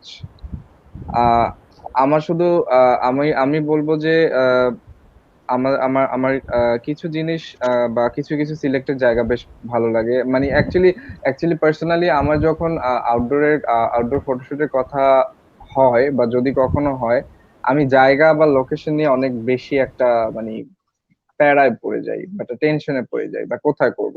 মানে আহ আমাদের আমাদের ল্যান্ডস্কেপিং অনেক বাজে। আমাদের ল্যান্ডস্কেপিংটা হচ্ছে ভালো না। আমাদের ল্যান্ডস্কেপিং আসলে ওইরকম 100 ইয়ার্স থেকে ওইরকম অর্গানাইজ না। তো তো যে কারণে আমাদের ল্যান্ডস্কেপটা না ওইরকম। তো মানে একটু মেসি লাগে আমাদের আউটডোরের ল্যান্ডস্কেপিং গুলা। তো এই জন্য আমাদের আমার আমার আউটডোর ফটোশুটের ক্ষেত্রে আমার যদি কখনো আউটডোর ফটোশুট থাকেও, আমি চেষ্টা করি আমার যে লোকেশনে হয় একটু ডিফারেন্ট কিনা বা একটু বেটার কিনা বা কোন অ্যাঙ্গেল থেকে বেটার লাগে, আমি ওই জিনিসটা বের করার চেষ্টা করি। আর হচ্ছে আমার একটা ফেভারিট জায়গা আছে যেখানে আমি এখনো ফটোশুট করতে পারিনি, but I wish I will shoot someday. সেটা হচ্ছে সেন্ট মার্টিন। সেন্ট মার্টিন জায়গাটা আমার খুব পছন্দ, বাট একটা ফ্যাশন ক্যাম্পেইনের জন্য যে পরিমাণ লোক লাগে, যে পরিমাণ লোক নিয়ে একটা টিম মুভ করতে হয়, এই পুরো একটা টিম সেন্ট মার্টিনে গিয়ে ফটোশুট করা ইটস কোয়াইট ডিফিকাল্ট। আর সিজনের অবস্থা তো জানেনই যে সবসময় সেন্ট মার্টিন ওপেন থাকে না। তো তারপরে আপনি যদি কক্সবাজারের কথাও চিন্তা করেন, আমাদের কক্সবাজারের দেখা যায় যে ইনানি বিচের পরে একটু ক্লিয়ার পানি পাওয়া যায় বা মাঝামাঝি জায়গায় একটা ক্লিয়ার পানি পাওয়া যায়। এছাড়া যে জায়গাগুলো পানি পুরো মানে লাইক একদম গ্রে কালারের পানি, মানে বালু বালু পানি। তো এইটা এইটাও মানে ফ্যাশন ফটোগ্রাফির জন্য সুইটেবল না। মানে ফ্যাশন ফটোগ্রাফিতে আউটডোর লোকেশন চুজ করা আমার জন্য অনেক ডিফিকাল্ট। মেবি এটা আমার পার্সোনাল কোনো ইস্যু থাকতে পারে। তো মানে ভাই আর আপনি ইনডোরের বেশিরভাগ ক্ষেত্রে ইনডোরটা প্রেফার করছেন? আমি ইনডোর প্রেফার করি, কারণ ইনডোরে সেটে কাজ করলে আমি সেটটা আমার মতো নতুন কিছু করতে পারি, নতুন একটা সেট ক্রিয়েট করতে পারি। যেমন এক্সাম্পল হিসেবে বলা যায়, আমার খুব পছন্দের একটা ফটোশুট ছিল আড়ং এর তাগা ম্যানের জন্য। আমি একবার একটা ফটোশুট করছিলাম। তো ওইটায় কোক স্টুডিওতে আমরা সান্তোরিনি, গ্রিসের যে সান্তোরিনি আছে, তো ওই লোকেশনটা আমরা ক্রিয়েট করছিলাম। আমাদের সেটটা করতে প্রায় 10 দিনের মতো সময় লাগছিল। 10 দিনের মতো সময় কেমন লাগছিল। কষ্ট হচ্ছিল ভাই? অ্যাকচুয়ালি এই জিনিসটা তো আমি বলতে পারবো না, আর বলতে পারবো না কজ এটা একটু পার্সোনাল ইস্যু। তো তো আহ, বেশ মানে এমনি ভাই আপনার বিশাল ধারণা একটা সেট ছিল। কেমন একটা প্রাইস রেঞ্জ হতে পারে যে এইসব সেট গুলোতে খরচ হয়? অ্যাকচুয়ালি মোর দেন লাখ, আচ্ছা মোর আচ্ছা দেন লাখ, ঠিক আছে। More than lakh. Of course more than lakh and plus plus plus, lakh plus বুঝতে প্লাস পেরেছি। প্লাস। হ্যাঁ। সো তো দেখা যায় যে হ্যাঁ, সো ইনডোরে ফটোশুট করার ক্ষেত্রে সেটে আমি যেমন ভেরিয়েশন ক্রিয়েট করতে পারি, তো আমি আমার নিজের মতো ক্রিয়েট করতে পারি। It's kind of painting. তো আর আমি যেহেতু ছোটবেলায় পেইন্টিং করতাম, সো আমার নিজেরও ওই ওই কিছু মোটামুটি একটা আর্ট সেন্স কাজ করে। আমি খুব যদি কখনো সেট করি, আমি আমি সেটে উপস্থিত থাকার চেষ্টা করি যখন সেট মেকিং হয়, এবং আমি চেষ্টা করি আমার জায়গা থেকে সেটটা 100% না হলেও যতটুকু নিখুঁত করা সম্ভব। কারণ সবার আগে খারাপ জিনিসটাই আমার চোখে পড়ে। তো এই জন্য আমি ইনডোরটা বেশি প্রেফার করি। আর ইনডোরে হচ্ছে আপনি লাইট ক্রিয়েট করতে পারেন আপনার নিজের মতো করে। আপনি ড্রামাটিক লাইট চান বা যেরকম লাইট চান আপনি ক্রিয়েট করতে পারবেন। আর আউটডোরের প্রবলেমটা হচ্ছে আপনি লাইট কন্ট্রোল করতে পারবেন না। তো লাইটের উপর ডিপেন্ড করে আপনার ফটোশুট করতে হবে। আর ইনডোরে হচ্ছে আপনার ফটোশুটের আপনি যা ইচ্ছে তাই করতে পারবেন। তো এইটা আমাদের ফ্যাশন ফটোগ্রাফির জন্য অনেক বেশি ইম্পর্টেন্ট। কারণ আমাদের হয়তো দেখা যায় যে 5টা বা 10টা লেআউট হতে সকাল থেকে রাত 12টা 1টা বেজে যায়। তো তখন ওই জিনিসটা আর কোনো প্রবলেম হয় না ইনডোরে। তো এই জন্য আমি পার্সোনালি প্রেফার করি ইনডোর। ওকে ভাই, থ্যাংক ইউ। এখন শুভ ভাইয়ের কাছে আমার কোশ্চেন। শুভ ভাই কি শুনতে পাচ্ছেন? হ্যাঁ, শুনেছি। আচ্ছা, শুভ ভাইয়ের কাছে কোশ্চেন হলো যে ওয়েডিং ফটোগ্রাফিতে তো এখন অনেক বেশি স্যাচুরেটেড। লাইক অনেক কিছু এখন অনেক তো এখন যদি ইয়াংরা যদি লাইমলাইটে আসতে চায়, লাইক সে শুরু করে একটু লাইমলাইটে আসবে, তার বিজনেসটাকে সে ডেভেলপ করবে, কিভাবে কি করতে পারে আসলে সেই ক্ষেত্রে, মানে কি কি গাইডলাইন গুলো সে ফলো করতে পারে, কিভাবে করতে পারে? আমার কাছে মনে হয় যে ওয়েডিং ইন্ডাস্ট্রি এখনো স্যাচুরেটেড না। আমাদের এখনো আম, আরো বেশি এক্সপিরিয়েন্স বা এক্সপার্ট ওয়েডিং ফটোগ্রাফার এন্ড সিনেমাটোগ্রাফারের প্রয়োজন। শুধু ফটোগ্রাফি না, এডিটিং এর যে ইন্ডাস্ট্রিটা আছে, ভিডিও এডিটিং বা সিনেমাটোগ্রাফি আমরা যেটাকে বলি, ফিল্ম মেকিং, ওখানেও খুব প্রয়োজন আছে।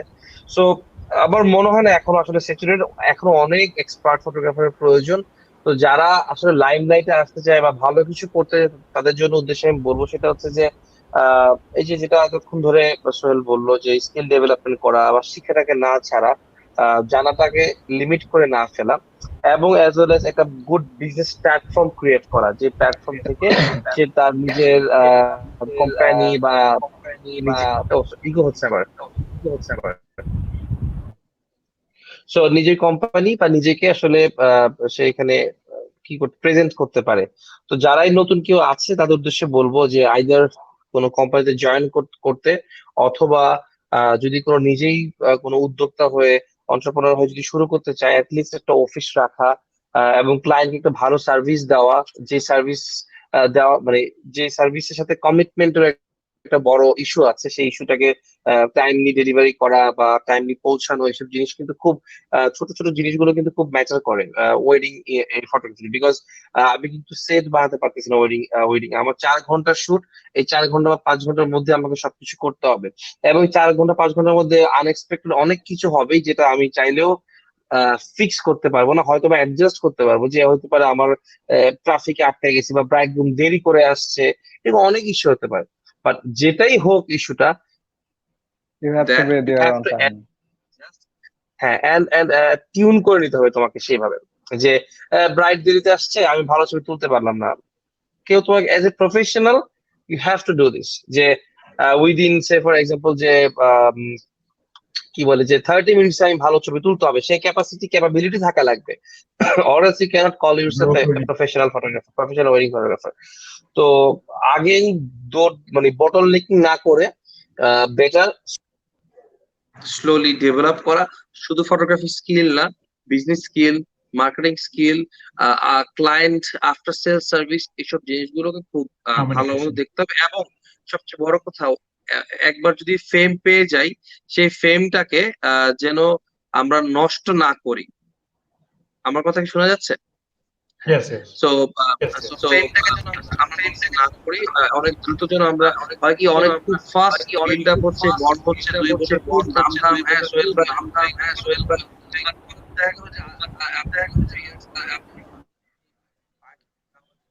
অথবা মানে অনেক ইস্যুস জড়ায় যাওয়া।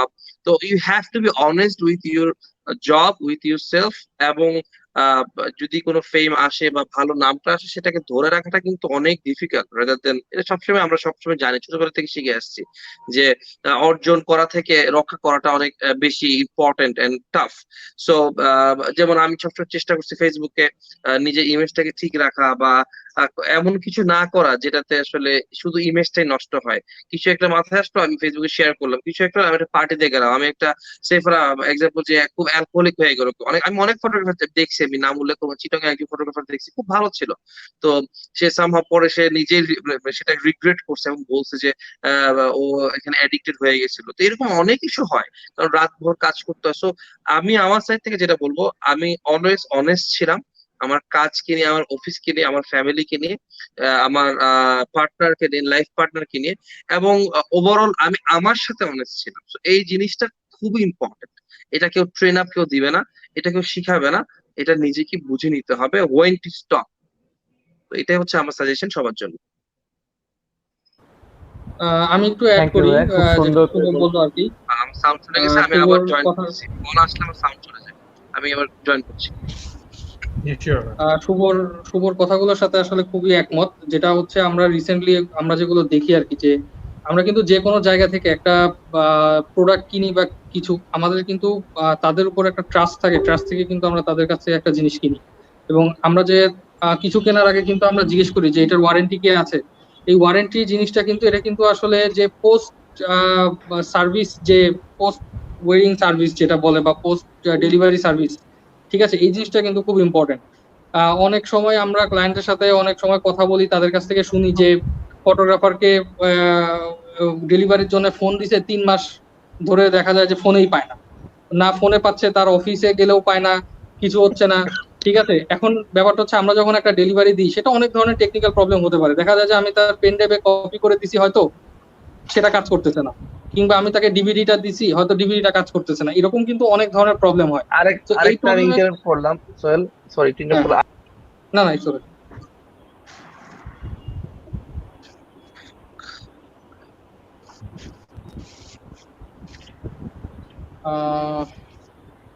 হ্যাঁ ওনার মানে নেটে একটু টেকনিক্যাল প্রবলেম। প্রবলেম করছে। নেটওয়ার্ক। হ্যাঁ, আচ্ছা, তো যেটা বলতেছিলাম আর কি, তো এই কারণে হচ্ছে যে এই জিনিসগুলোর প্রতি আর কি নজর, মানে খেয়াল রাখাটা খুবই জরুরি। এবং যেটা হচ্ছে ফেসবুক পোস্টের কথা যেটা শুভ বললো, যে আমি যেটা মনে করি যে যে কোনো প্রফেশনাল একজন মানুষের কাছে তার প্রফেশনাল লাইফ অ্যান্ড হচ্ছে পার্সোনাল লাইফ, এটা সবসময় আলাদা করে রাখা উচিত, এবং আলাদা করে কিভাবে রাখতে হয় সেই জিনিসটা জানা উচিত।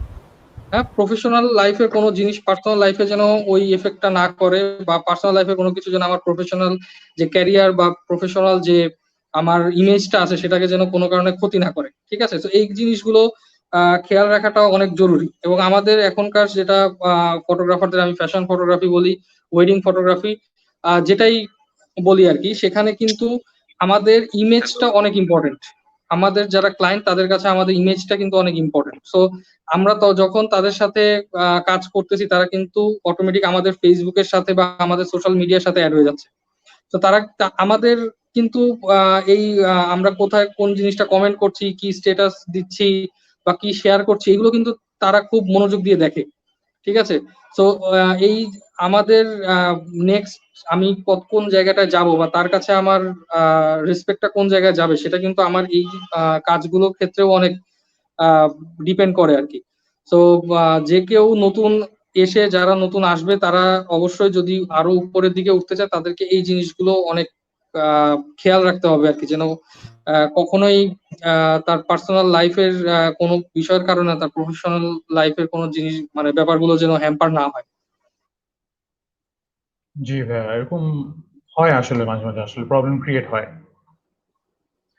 আচ্ছা, আমি শুভ ভাইয়া তখন আসিনি তো, আমি রনি ভাইয়া আর সোহেল ভাইয়া থেকে একটা কোশ্চেন না আসলে ভাইয়া, আপনারা তো আহ, এতদিন ধরে আপনারা কাজ করতেছেন ফটোগ্রাফি ইন্ডাস্ট্রিতে, আপনারা দুজন দুই সেক্টর আছেন।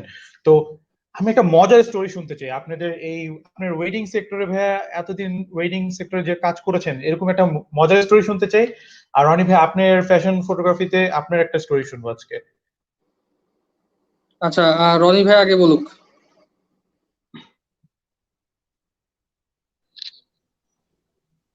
আচ্ছা, এখানে এখানে আমি আমাকে শোনা যাচ্ছে? হ্যাঁ ভাইয়া, শোনা যাচ্ছে।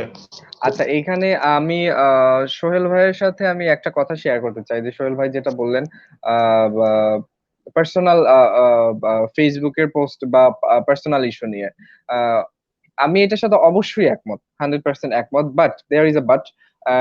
সেটা হচ্ছে, তারা যখন আমাদের ফেসবুক প্রোফাইলের সাথে অ্যাড হবে, ফেসবুক পেজ বা business page, professional page, website, that's different. But যখন তারা আমাদের পার্সোনাল প্রোফাইলে অ্যাড হবে, ওইটা কিন্তু আমাদের একদমই পার্সোনাল। হ্যাঁ, সো ক্লায়েন্টেরও কিছু কিছু জিনিস আন্ডারস্ট্যান্ডিং থাকা উচিত, যে দে আর এ হিউম্যান বিং, তাদেরও পার্সোনাল লাইফ আছে। সো তাদেরও এই জিনিসটা, আই থিঙ্ক, আমরা যেমন কখনো ক্লায়েন্টকে জিজ্ঞেস করবো না যে ভাই আপনার সাথে অ্যাড, আপনার আমার সাথে অ্যাড আছেন, আপনি এই জিনিসটা কেন পোস্ট করলেন, আমরা কিন্তু জিজ্ঞেস করতে যাব না। হ্যাঁ, সো তাদের ক্লায়েন্টদের যেমন আমাদের কাছে যেমন যেরকম একটা ইমেজ আছে, আমাদেরও কিন্তু একটা ইমেজ আমাদের ক্লায়েন্টদের কাছে ক্রিয়েট করা উচিত। হ্যাঁ, যে এইটা আমার personal life, let me B me. তো এই জিনিসটা আই থিঙ্ক, এই জিনিসটা আই থিঙ্ক ক্লায়েন্টদের দিক থেকেও হওয়া উচিত।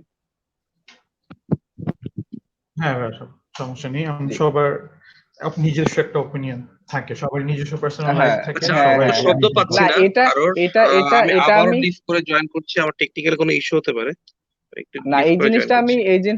আচ্ছা, এই জিনিসটা আমি শেয়ার করলাম, যাতে আমার আমার প্রোফাইলে যে ক্লায়েন্টরা আছে বা অন্যান্য যারা দেখছে তারা যাতে জিনিসটা বুঝে যে ওকে ওদেরও একটা পার্সোনাল লাইফ আছে, সো এটা ওদের পার্সোনাল প্রোফাইল, ওদেরকে ওদের মতো থেকে দেওয়া উচিত, মানে সবকিছুতে বদার না হওয়া আর কি, বা সবকিছু প্রফেশনালি পার্সোনাল লাইফটাকে প্রফেশনালি নিয়ে না যাওয়া। আচ্ছা ভাইয়া, তাহলে রনি ভাই আপনি থেকে শুনে নি, আপনার শুট করা অবস্থায় এমন কোনো ফানি স্টোরি বা মানে মনে রাখার মতন স্টোরি, একটা কোনো স্টোরি শুনে নি। আচ্ছা, আসলে আমাদের শুট, আমাদের ফ্যাশন ফটোগ্রাফিতে আমাদের প্রত্যেকটা শুটই তো আমরা অনেক ফান করে করি। তো যেমন দেখা যায় আমাদের পার্সোনাল, আমাদের যে মডেলস বলেন, তারপর ফ্যাশন স্টাইলিস্ট বলেন, মেকআপ আর্টিস্ট বলেন, ইভেন আমাদের লাইটের যে ক্রু বলেন, ক্লায়েন্ট বলেন, সবার সাথে আসলে আমাদের ফ্যাশনে না ওই রকম কোনো আমরা ওই রকম ডিস্টেন্স কখনো ফিল করি না। আমরা যখন একটা কাজ করি তখন আমাদের Family। মধ্যে বন্ডিংটা না, তখন ক্লায়েন্ট, মডেল, ফটোগ্রাফার ওই রকম কখনোই থাকে না। We are like friend for one day, like তো অনেক ফানি কিছু হয়, আমরা অনেক ফান করি, অনেক জোক করি, অনেক মজা করি শুট করে, অনেক মজা করে শুট করি। তো আহ, আমার কাছে ওইভাবে স্পেশালি কি বলবো, না আমার আমার কাছে ওইরকম ফানি ফানি বা মজার কোনো কথা আমি বলতে পারবো না, কারণ যখন একটা প্রফেশনাল শুটে ফটোশুটে থাকি তখন আসলে জিনিসটা এত সব সিরিয়াস থাকে দিনগুলো স্পেশাল যে থাকে, সব দিনগুলো funny থাকে। হ্যাঁ হ্যাঁ, আমার কাছে ঘোরার আসলে থাকে। আমার প্রত্যেকটা দিন বা প্রত্যেকটা ফটোশুটই ইটস লাইক ফান। জি জি, বুঝতে পেরেছি, হ্যাঁ। মানে আচ্ছা আমার কাইন্ডলি আপনার, ইন্টেনশনই থাকে যে আমি একটা ফটোশুটে যাব, আমি আজকের দিনটা এনজয় করব এবং এনজয় করে ফটোশুট করব, কারণ আনটিল আই এনজয়, আমি যতক্ষণ আমি কাজটা ফিল করতে না পারবো, আমি মজা না পাবো, আমি আমি আমি ওইভাবে প্রাণ খুলে সবার সাথে কোঅপারেট না করতে পারবো, বা কেউ যদি আমার সাথে কোঅপারেট না করে তাহলে মানে it's all about team work. তো যখন আমরা একটা ফুল টিম, মানে 10টা মানুষ যখন একজন হয়ে কাজ করবে তখনই একটা একটা প্রোডাক্ট বা একটা শুট একটা প্রপারলি বা একটা সাকসেসফুল কাজ হয়। সো এই জন্য আমি এই জিনিসটা আমার কাছে প্রত্যেকটা দিন বা প্রত্যেকটা ফটোশুটে আমার জন্য ফান। বুঝতে পেরেছি। আচ্ছা সোহেল ভাইয়ের কাছে যাওয়ার আগে আমাদেরকে যারা দেখতেছেন অথবা শুনতেছেন, প্লিজ কাইন্ডলি আপনারা কমেন্ট সেকশনে যদি ভাইয়াদের জন্য কোনো কোশ্চেন থাকে আমাদের কমেন্ট সেকশনে জানিয়ে দিন, অবশ্যই ভাইয়ারা তাদের রিপ্লাই দিয়ে দিবে। এন্ড বেসিক্যালি সোহেল ভাইয়া, আপনার কাছে কোশ্চেন হচ্ছে, ওয়েডিং এ করার সময় এমন কোনো মোমেন্ট যেটা অনেক ফানি, যেটা মানে মনে রাখার মতন এখন পর্যন্ত মনে আছে আপনাদের, এরকম একটা স্টোরি। ভাইয়া মিউট করা, ভাইয়া মিউট করা, মিউট করা, মিউট করা। তো ভাই মিউট করা, মিউটটা। আচ্ছা সরি, আসলে আমি যেটা ফিল করি যে একটা ওয়েডিং শুট আসলে আমার কাছে ব্যাপারটা হচ্ছে এমন যে একটা নতুন একটা একটা ফ্যামিলির একটা মেম্বার হয়ে যাওয়া, ঠিক আছে। তো আমি যেটা সবসময় ট্রাই করি যে যে ওয়েডিং এ যাই সেটার দুইটা ফ্যামিলি মেম্বারদের সাথে যে একদম ফ্যামিলি মেম্বার হয়ে যাওয়া, ঠিক আছে, যে আমি আউটসাইডার কেউ না, আমি তাদের একজন ফ্যামিলি মেম্বার। এই জিনিসটা আমি ফিল করি এবং তাদেরকে এই জিনিসটা ফিল করানোর চেষ্টা করি, কারণ হচ্ছে এটা আসলে ফটোগ্রাফি, এটা আহ, ছবির মাধ্যমে আমি মনে করি যে তাদের দুই ফ্যামিলির যে বন্ডিং, তাদের যে ফিলিংস, ঠিক আছে, সেই জিনিসটাকে একটা পার্মানেন্ট একটা জায়গায় ধরে রাখার ব্যাপারটা আর কি, ঠিক আছে। তো এখানে আসলে ছোটখাটো অনেক ধরনের মজার ঘটনা ঘটে আসলে সব। দেখা যায় যে আমরা যখন বাসর ঘরে মাঝে মাঝে শুট করতে যাই আর কি, তো সেখানে অনেক মজার ঘটনা ঘটে বাসর ঘরের মধ্যে। তখন দেখা যায় যে আমরা ফটোগ্রাফার হয়তো দুই তিনজন থাকি, আর হচ্ছে ব্রাইড গ্রুম থাকে, তো সেখানে অনেক পার্সোনাল এক্সপেরিয়েন্স তারা আমাদের সাথে শেয়ার করে বা অনেক ঘটনা ঘটে। তো এই জিনিসগুলো আসলে সবার সামনে ওপেন না করাই ভালো। তবে হ্যাঁ, মজার কাহিনী বলতে হচ্ছে যেটা দেখা যায় যে আহ, আহ, ফানি পোস্ট থাকে এই কিছু, যে ব্রাইড কিছু গ্রুমের, ফটোশপও দেখা যায় ভাইয়া, ব্রাইড গ্রুমকে হ্যাঁ, ছুড়ে যে ফেলে এই দিচ্ছে। সবচেয়ে সবচেয়ে ফানি যে ব্যাপারগুলো হয় সেটা হচ্ছে যে মানে এমন এমন ব্রাইড আছে যাদের আসলে তুলনা করলে মানে আমি তাদের কাছে হাতি, ঠিক আছে। আর তারা হচ্ছে মনে করো যে আর তাদের ইয়ে না বললাম আর কি। তো এরপরেও যখন বলে যে ভাইয়া একটু শুকনা করে দিয়েন, তখন আসলে আমি মাঝে মাঝে কনফিউজ হয়ে যাই শুকনাটা করবো কোন জায়গাতে। ঠিক আছে। তারপরে আমার কাছে এ পর্যন্ত সবচেয়ে উইয়ার্ড একটা রিকোয়েস্ট আসছিল, সেটা হচ্ছে যে আহ, একজন ব্রাইডের আইল্যাশ মানে আই মেকআপটা তার পছন্দ হয় নাই। তো সে ছবি পাওয়ার পর বলতেছে, ভাইয়া আমার কি আই শ্যাডোটা কি এডিট করে ঠিক করে দেওয়া যাবে, মানে কালার চেঞ্জ করে দেওয়া যাবে কিনা। তো এই জিনিসটা আমার কাছে মানে খুবই উইয়ার্ড লাগছে এ পর্যন্ত আর কি, যত ব্রাইডের কাজ করেছি আর কি আমি, যত ওয়াইডের ওয়েডিং কভার করেছি। তারপরে আরো একটা ছিল হচ্ছে যেটা যে গ্রুম হচ্ছে ভেন্যুতে পায়জামা মানে যেটা শেরওয়ানির সাথে ছিল সেটা না পরে আরেকটা পরে আসছে, মানে সে তাড়াহুড়া করতে যে ভুলে গোল্ডেনের জায়গা পরে আসছে হোয়াইট। তো যাই হোক, ওই প্রোগ্রাম শেষ হওয়ার পরে আর কি ব্রাইড আমাকে অনেক রিকোয়েস্ট, যে ভাইয়া পায়জামার কালারটা কি গোল্ডেন করে দেওয়া যায় না। ঠিক আছে, তো এই জিনিসটা আসলে সত্যি খুব ফানি ছিল। তো এরকম আর কি ছোটখাটো আমাদের ওয়েডিং করতে গেলে বা খুব মানে এরকম ছোটখাটো অনেক ঘটনাই ঘটে আর কি। দেখা যায় কখনো কখনো ব্রাইড গ্রুম খুব গম্ভীর, কিন্তু দেখা যায় তাদের বাবা মা খুব ফানি। তো দেখা যায় যে বাবা মার সাথে এমন ভাবে আমরা কথাবার্তা বলি যে দেখা যায় যে আমরাও তো তাদের আপন ভাতিজা বা আপন ভাগ্নে, এরকম একটা রিলেশন হয়ে যায়। তো এরকম আছে, এরকম ছোট ছোট অনেক ঘটনা আছে আর কি। এক্স্যাক্টলি। শুভ ভাই যদি বলতেন কোন একটা ইন্টারেস্টিং স্টোরি আপনার ওয়েডিং এ মানে যে ওয়েডিং হয়েছে রিলেটেড আপনার কি করা অবস্থা, শুট করা অবস্থায় কোনো ফানি স্টোরি বা এরকম মোমেন্টস? ফানি স্টোরি আসলে এখন রিকল করতে পারতেছি না, মানে অনেক স্টোরি আছে। মানে লাইক কিভাবে বোঝাবো, যে এই যে এইসব ইস্যু যেগুলা সোহেল এতক্ষণ ধরে বললো, যে দেখা গেছে যে কোনো সময় শুট করতেছি, একদিন একটা মজার ইস্যু ঘটছে।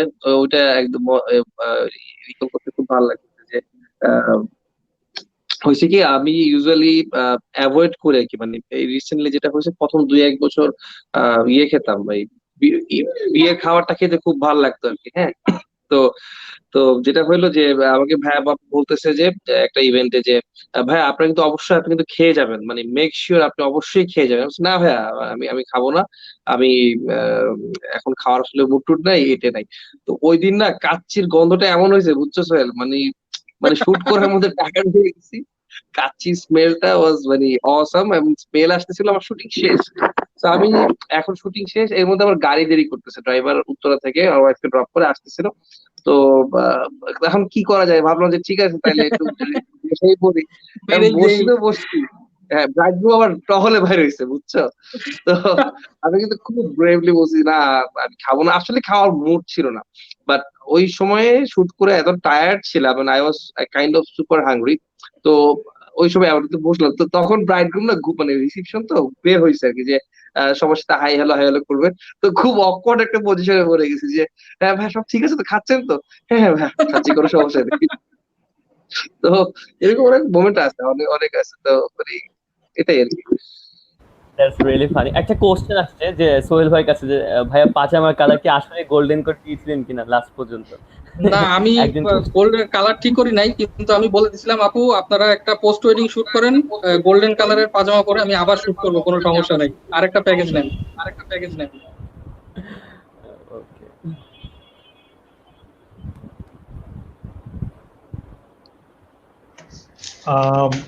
আচ্ছা, সোহেল ভাইয়ের কাছে একটু শর্ট করে জানতে চাইবো, আমাদের যেহেতু প্রোগ্রামটা মানে শেষ দিকে চলেছি, তো ভাইয়া দেখা যায় যে অনেকে স্টার্টিং এ শুরুতে খুব ছোট অ্যামাউন্টের মানি নিয়ে স্টার্ট করে, যারা বিগিনার্স থাকে, সবার পক্ষে সম্ভব হয় না। তো সেই ক্ষেত্রে স্টার্টিং করার জন্য অ্যাটলিস্ট তাদের কি কি ইকুইপমেন্টস থাকা উচিত, মানে নেসেসারি আর কি, অ্যাজ এ ফটোগ্রাফার? আম, এই ক্ষেত্রে আসলে যেটা সত্যি কথা, আমরাও কিন্তু খুব ছোট গিয়ার থেকেই ইকুইপমেন্টস থাকা উচিত। খুব ছোট থেকেই আর আসলে স্টার্ট করেছি। যখন স্টার্ট করেছি তখন কিন্তু আমরাও স্টুডেন্ট ছিলাম। এখন তখন কিন্তু আমরা স্টুডেন্ট, দেখা গেছে যে একটা টিউশনি করে মাসে হয়তো 3,000 4,000 টাকা হয়তো ইনকাম করতাম আর কি। তো আমরাও কিন্তু একদম ছোট থেকে স্টার্ট করেছি, এবং আমি প্রথম আমার ক্যামেরা কেনার গল্পটা যদি বলি, আসলে আমার লাইফে দুইটা মানুষ হচ্ছে, মানে আমার এই ফটোগ্রাফি জার্নিতে দুইটা মানুষের অবদান হচ্ছে সবচেয়ে বেশি। এক হচ্ছে খন্দকার নাসিফ আক্তার, আর সে তো আমার টিচার, মেন্টর, তার কথা আর কি বলবো। আর একজন হচ্ছে আমার ফ্রেন্ড আছে, ওয়াফি। আমরা একদম ছোটবেলা থেকে, স্কুল লাইফ থেকে আমরা ফ্রেন্ড, ক্লাস 2 থেকে। তো যখন আমি 2011-এ হচ্ছে আমি ক্যামেরা কিনি, অক্টোবর নভেম্বরের দিকে। তো তখন হচ্ছে আমি ফার্স্ট ক্যামেরা কিনে হচ্ছে নিকন 7000 ক্যামেরাটা আছে সেটা কিনি। সেটার তখন শুধু বডির দাম ছিল হচ্ছে 80,000 টাকা। তো আমি টিউশনি করে ক্যামেরা কিনতে হবে, তখন হচ্ছে ক্যামেরা রেন্ট নিয়ে ছবি তুলতাম ওয়েডিং এ যখন যেদিন যেতাম সেই সময়। তো আমাকে হচ্ছে নাসিব যখন ক্যামেরা কিনে তখন তার যে ওই যে চিটাগাং এ কক্সবাজারে আমরা ঘুরতে গেছিলাম যে ছোট্ট 3000 মডেলের ক্যামেরাটা, সেটা নাসিব আমাকে দিয়ে দিছিল প্র্যাকটিস করার জন্য, যে তুই এটা দিয়ে এটা প্র্যাকটিস কর। ঠিক আছে। তো আমি আমার ওই ফ্রেন্ডকে একদিন রাতে কথা বলতে বলতে এরকম বলতেছিলাম যে দোস্ত এরকম তো ফটোগ্রাফি করতেছি, তো ক্যামেরা কেনা দরকার। তো আমাকে বলতেছে যে ঠিক আছে, তো সমস্যা কি? আমি বললাম যে টাকা নাই, ক্যামেরা তো কেনা লাগবে। বলে কত টাকা লাগবে? আমি বললাম যে 30,000 আমার কাছে আছে, আর 50,000 টাকা হলেই হয়। তো 2010-11 সালের দিকে কিন্তু আমাদের কাছে স্টুডেন্ট থাকা অবস্থায় 80,000 টাকা কিন্তু একটা বিশাল ব্যাপার। ঠিক আছে। আহ তো আমার আমাকে কিন্তু বললো যে ঠিক আছে, তোর অ্যাকাউন্ট নাম্বারটা আমাকে দে, দেখি আমি কি করতে পারি। তা আমি পরের দিন সকালে ঘুম থেকে উঠে দেখি যে আমার অ্যাকাউন্টে সে 50,000 টাকা পাঠিয়ে দিছে। সেও কিন্তু তখন স্টুডেন্টই ছিল, এবং সে আমাকে বললো যে তোকে এই টাকা, আমি বললাম যে তুই যে টাকা পাঠাইলি আমি তো শোধ দিতে পারবো না। বলে তোর শোধ দেওয়া লাগবে না, তুই আমাকে প্রতি মাসে 10,000 টাকা করে যখন আমি বলবো তখন দিবি, তুই আমার জন্য প্রতি মাসে 2,000 টাকা করে জমায় রাখবি। তো সেই টাকা কিন্তু সে এরপরে 5 বছর ধরে নিছে, সে কোনোদিন আমার কাছে টাকা চায় নাই, আমি নিজে থেকে দিছি। ঠিক আছে। তো হ্যাঁ, এইরকম আমি হেল্প পাইছি, হয়তো অনেকে হেল্প পায় না। ঠিক আছে। তো আমি যারা এখন নতুন ফটোগ্রাফিতে আসতে চায় তাদেরকে আমি বলবো যে হ্যাঁ, ফার্স্টের দিকে ক্যামেরা কেনাটা এটা আসলে একটা চ্যালেঞ্জ। কারণ আমি ফার্স্ট ইয়ারে পড়তেছি, আমার পড়াশোনার খরচ বাবা মা যেমন বিয়ার করতেছে, এটার বাইরে যে একটা ন্যূনতম একটা ক্যামেরা কিনতে গেলেও কিন্তু 30,000 টাকা লাগে। ঠিক আছে। আর প্রফেশনালি শুরু করতে গেলে একটা ক্যামেরা কিনতে গেলে সেখানে দেখা যায় যে 1 লাখ মতো লেন্স সহ যদি আমি চিন্তা করি 1 লাখ মতো খরচ করবে। সো এইটা বাবা মাকে বোঝানো যে আমি ফটোগ্রাফি করতে চাই, এটা একটু চ্যালেঞ্জের আর কি আমাদের জন্য এখনো। কারণ আমাদের সোসাইটিতে এখনো বাবা মা আসলে ফটোগ্রাফিটাকে একটা প্রফেশন হিসেবে নেওয়া যায় সেটা এখনো মনে করে না। ঠিক আছে। তো আমি যেটা অবশ্যই একটা মিনিমাম একটা ক্যামেরা কিনে হয়তো সেটা 70,000 হতে পারে, আহ বা 60,000 হতে পারে, বা 30,000ই হতে পারে। ঠিক আছে, একটা কিট লেন্স নিয়ে। মানে আমার কথা হচ্ছে তুমি শুরু করো। শুরু করলে তোমার যদি ডেডিকেশন থাকে, প্যাশন থাকে, তুমি অবশ্যই আল্লাহ একটা না একটা ওয়ে কিন্তু তোমাকে বের করে দিবে।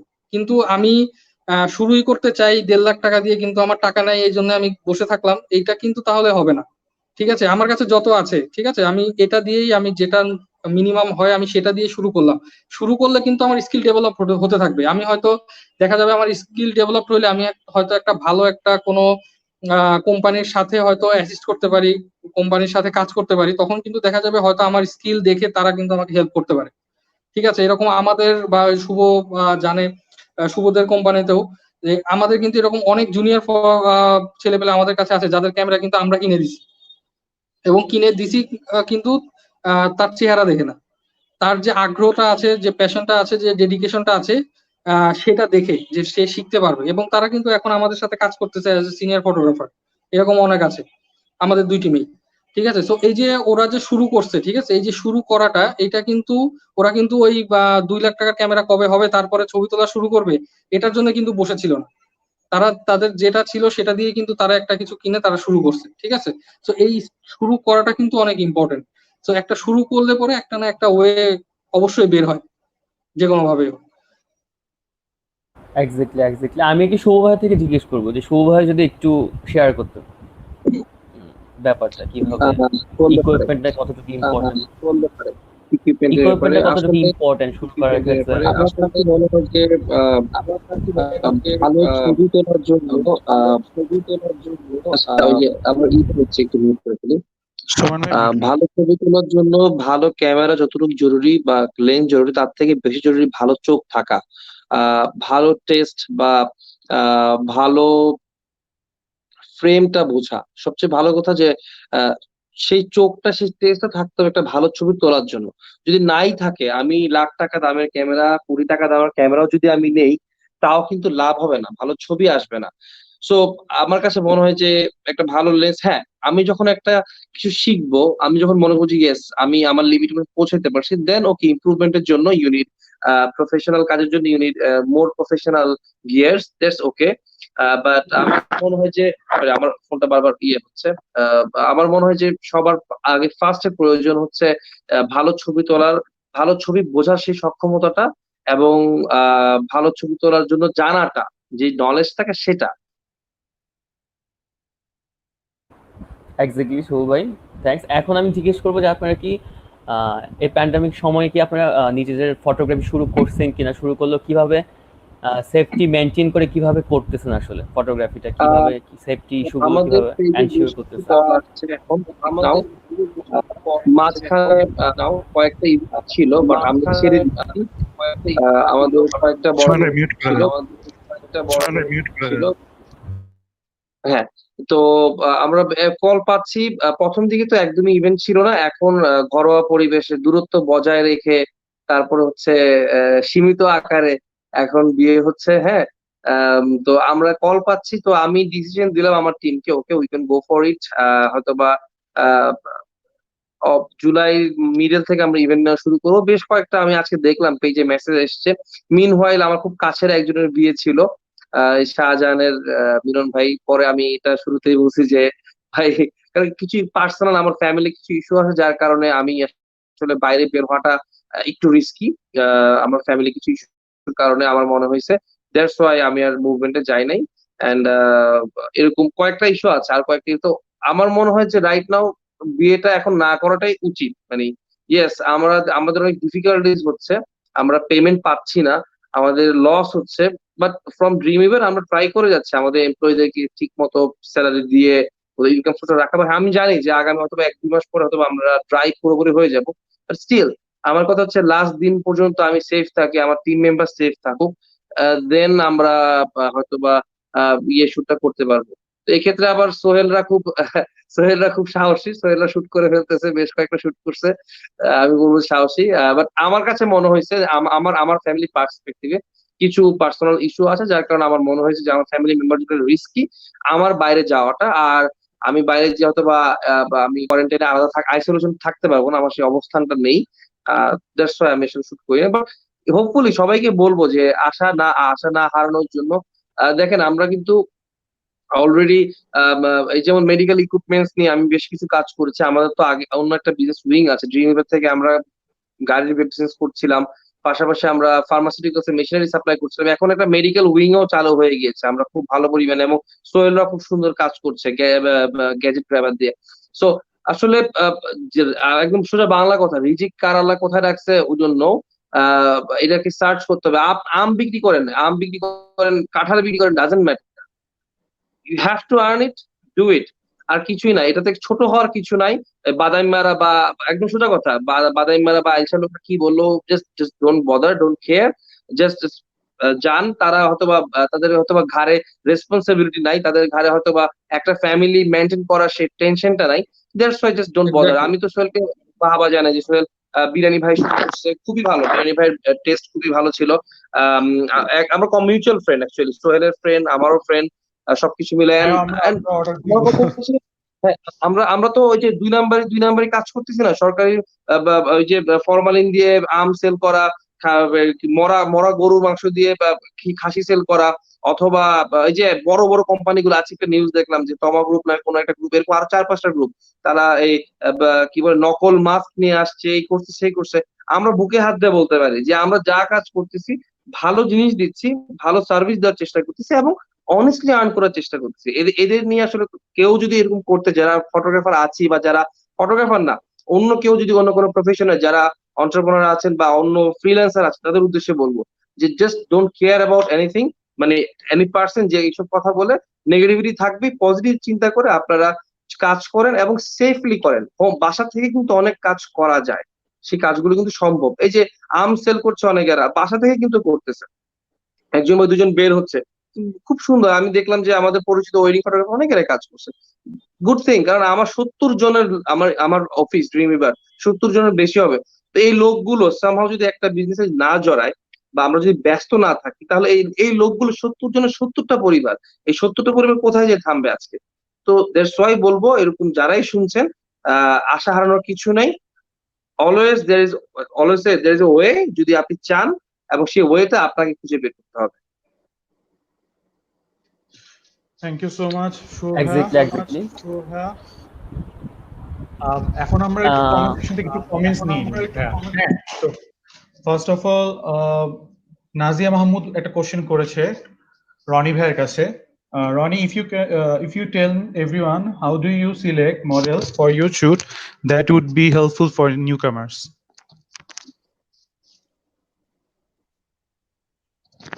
Hello. হ্যাঁ রনি আমাকে শোনা যাচ্ছে? yeah. Okay, so it's a very important and very tough issue for a fashion photographer or anything who is related fashion. Because আপনার ক্যামেরার সামনে কিন্তু একটা মডেলই আপনার কাপড় বলেন বা একটা প্রোডাক্ট বলেন রিপ্রেজেন্ট করে।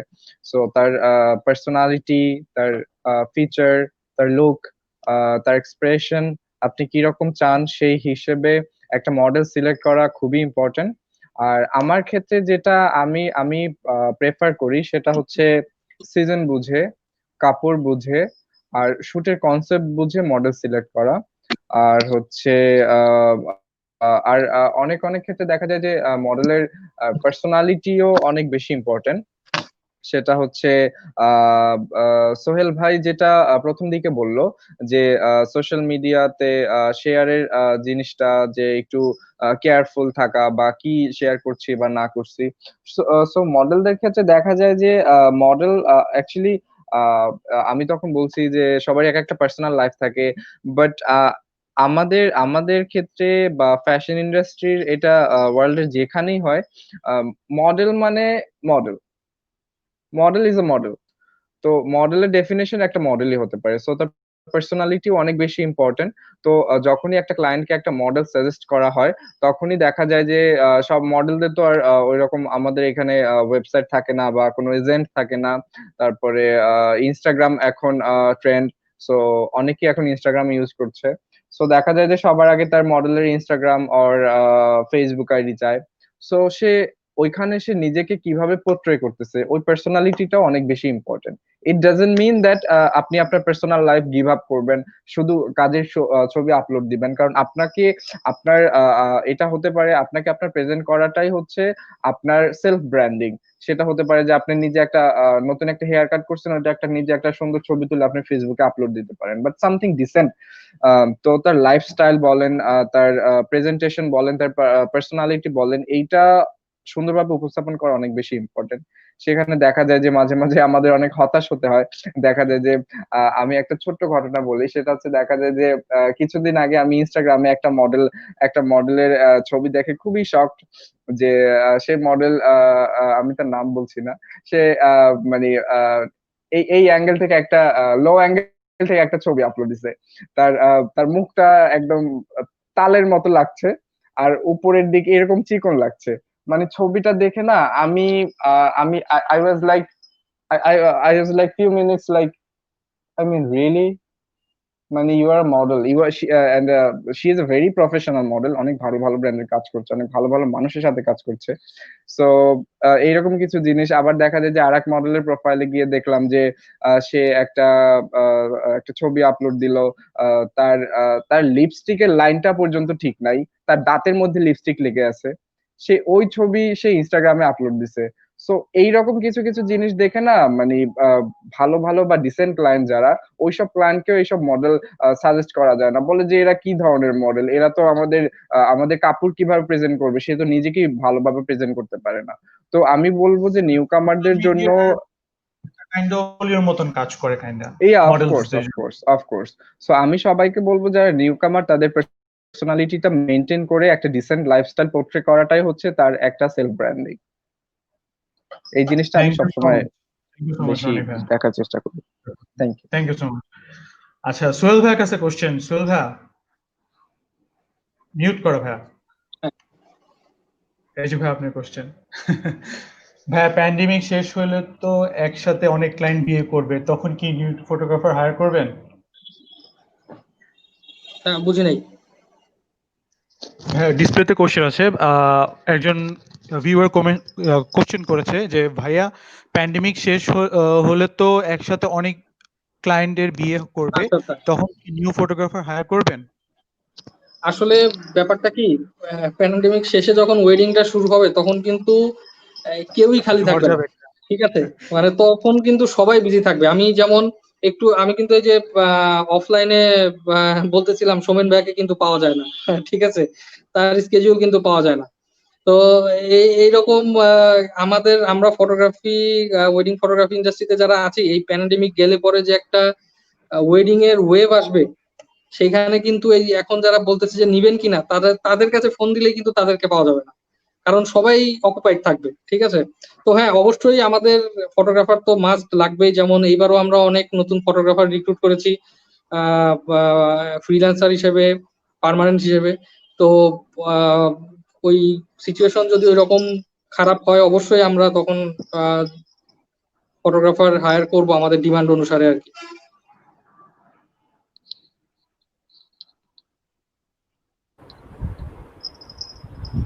হ্যালো, আমরা শুভ ভাইকে লাইনে পাচ্ছি না, আমরা একদম শেষের দিকে।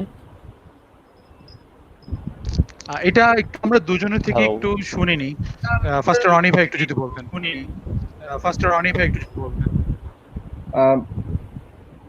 Hello. Yes, Bhaiya. What are you thinking about product photography in Bangladesh?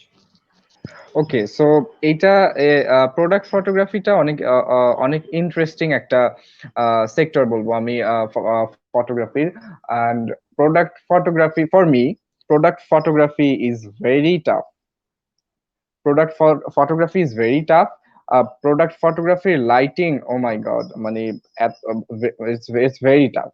তো প্রোডাক্ট ফটোগ্রাফির জন্য আমাদের বাংলাদেশে যেটা বলবো যে আমাদের বাংলাদেশে প্রোডাক্ট ফটোগ্রাফি হচ্ছে অনেক প্রোডাক্ট ফটোগ্রাফি হচ্ছে এবং অনেক ব্র্যান্ডের রেগুলার প্রোডাক্ট ফটোশুট হচ্ছে।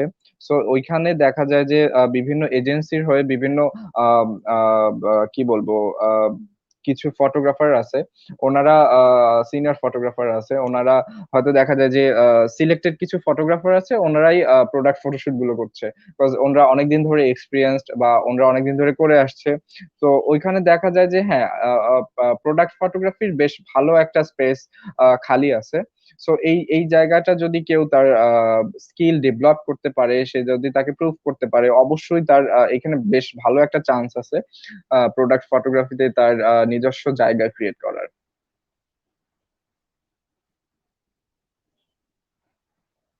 সোহেল ভাই যদি কিছু বলতেন। আচ্ছা, প্রোডাক্ট ফটোগ্রাফিটা আসলে আমরা খুব করেছি, মানে একটু এটা সংখ্যায় কম, কারণ আমাদের দেখা যায় যে বেশিরভাগ সময় ওয়েডিং এর প্রেশারের কারণে আমরা এই অন্য সাইট গুলোতে হয়তো একটু টাইম দিতে পারি কম। বাট প্রোডাক্ট ফটোগ্রাফি খুবই ইন্টারেস্টিং একটা ব্যাপার। এটার যে আমরা ফটোগ্রাফাররা যেটাকে বলি আসলে লাইট শ্যাডোর যে একটা আহ খেলা, খেলা। ঠিক আছে, এটা খুব সুন্দর করে করা যায় আর কি। এবং নিজের মতো করে নিজের ক্রিয়েটিভিটি দিয়ে একটা সিম্পল একটা জিনিসকে, একটা খাবারকে যে কত সুন্দর করে বা একটা প্রোডাক্টকে কত সুন্দর করে রিপ্রেজেন্ট করা, এই জিনিসটা আসলে খুব ইন্টারেস্টিং একটা ব্যাপার। তো এটা আমাদের দেশে প্রোডাক্ট ফটোগ্রাফি করার ফটোগ্রাফার আসলে খুব কম, সত্যি কথা বলতে যেটা এটার। বাট এটার একটা ভালো ফিউচার আছে, কারণ আমাদের এখন যে পরিমাণ দেশে প্রোডাক্ট বিভিন্ন ব্র্যান্ডের প্রসার হচ্ছে, তারপরে রেস্টুরেন্ট ইন্ডাস্ট্রির যে রকম প্রসার হচ্ছে, সো তাদের কিন্তু এই প্রোডাক্ট ফটোগ্রাফি, এই যে এখন অনলাইন বিজনেস যেগুলো শুরু হয়েছে, এখানে কিন্তু প্রোডাক্ট ফটোগ্রাফির একটা বিশাল অপরচুনিটি আছে। সো আমার মনে হয় ফ্যাশন ফটোগ্রাফি তো বাংলাদেশে অনেক আগে থেকে এটা অনেক বড় একটা রিচ একটা ইন্ডাস্ট্রি। ওয়েডিং ফটোগ্রাফি আস্তে আস্তে হচ্ছে। সো এই প্রোডাক্ট ফটোগ্রাফিটা কিন্তু নিউ কামার্স যারা আছে তাদের জন্য কিন্তু একটা খুব ভালো একটা সেক্টর হতে পারে, এই ফটোগ্রাফি স্কিল ডেভেলপ বা এই জিনিসটা নিয়ে কাজ করার।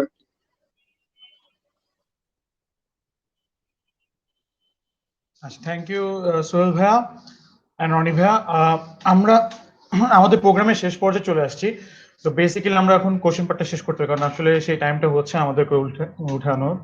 তো আমরা শেষ করার আগে আমরা একটা র্যাপিড ফায়ার একটা রাউন্ড খেলবো, একটা ছোট একটা গেম। জাস্ট আমরা কিছু কোশ্চেন খেলবো, মানে কোশ্চেন আস্ক করবো, বাট কোশ্চেনটা উইদিন 5 সেকেন্ডস এর মধ্যে অ্যান্সার করতে হবে। তো কাকে দিয়ে স্টার্ট করবো? ওকে, সোহেল ভাইয়া নাকি রনি ভাইয়াকে দিয়ে? সোহেল ভাই, সোহেল ভাই। আমি, আরে আল্লাহ, আমারই আগে দিছে। আচ্ছা ঠিক আছে, ওকে। আচ্ছা ভাইয়া, আপনার ফটোগ্রাফিতে সব ফটোগ্রাফি রিলেটেডই, তেমন কিছু না। ও শুভ আমাদের সাথে ওকে, জয়েন করছে আমরা। শুভ ভাইয়া, শুনতে পাচ্ছেন? হ্যালো ভয়েস পাই না কেন, এটাই বুঝলাম না। হ্যালো।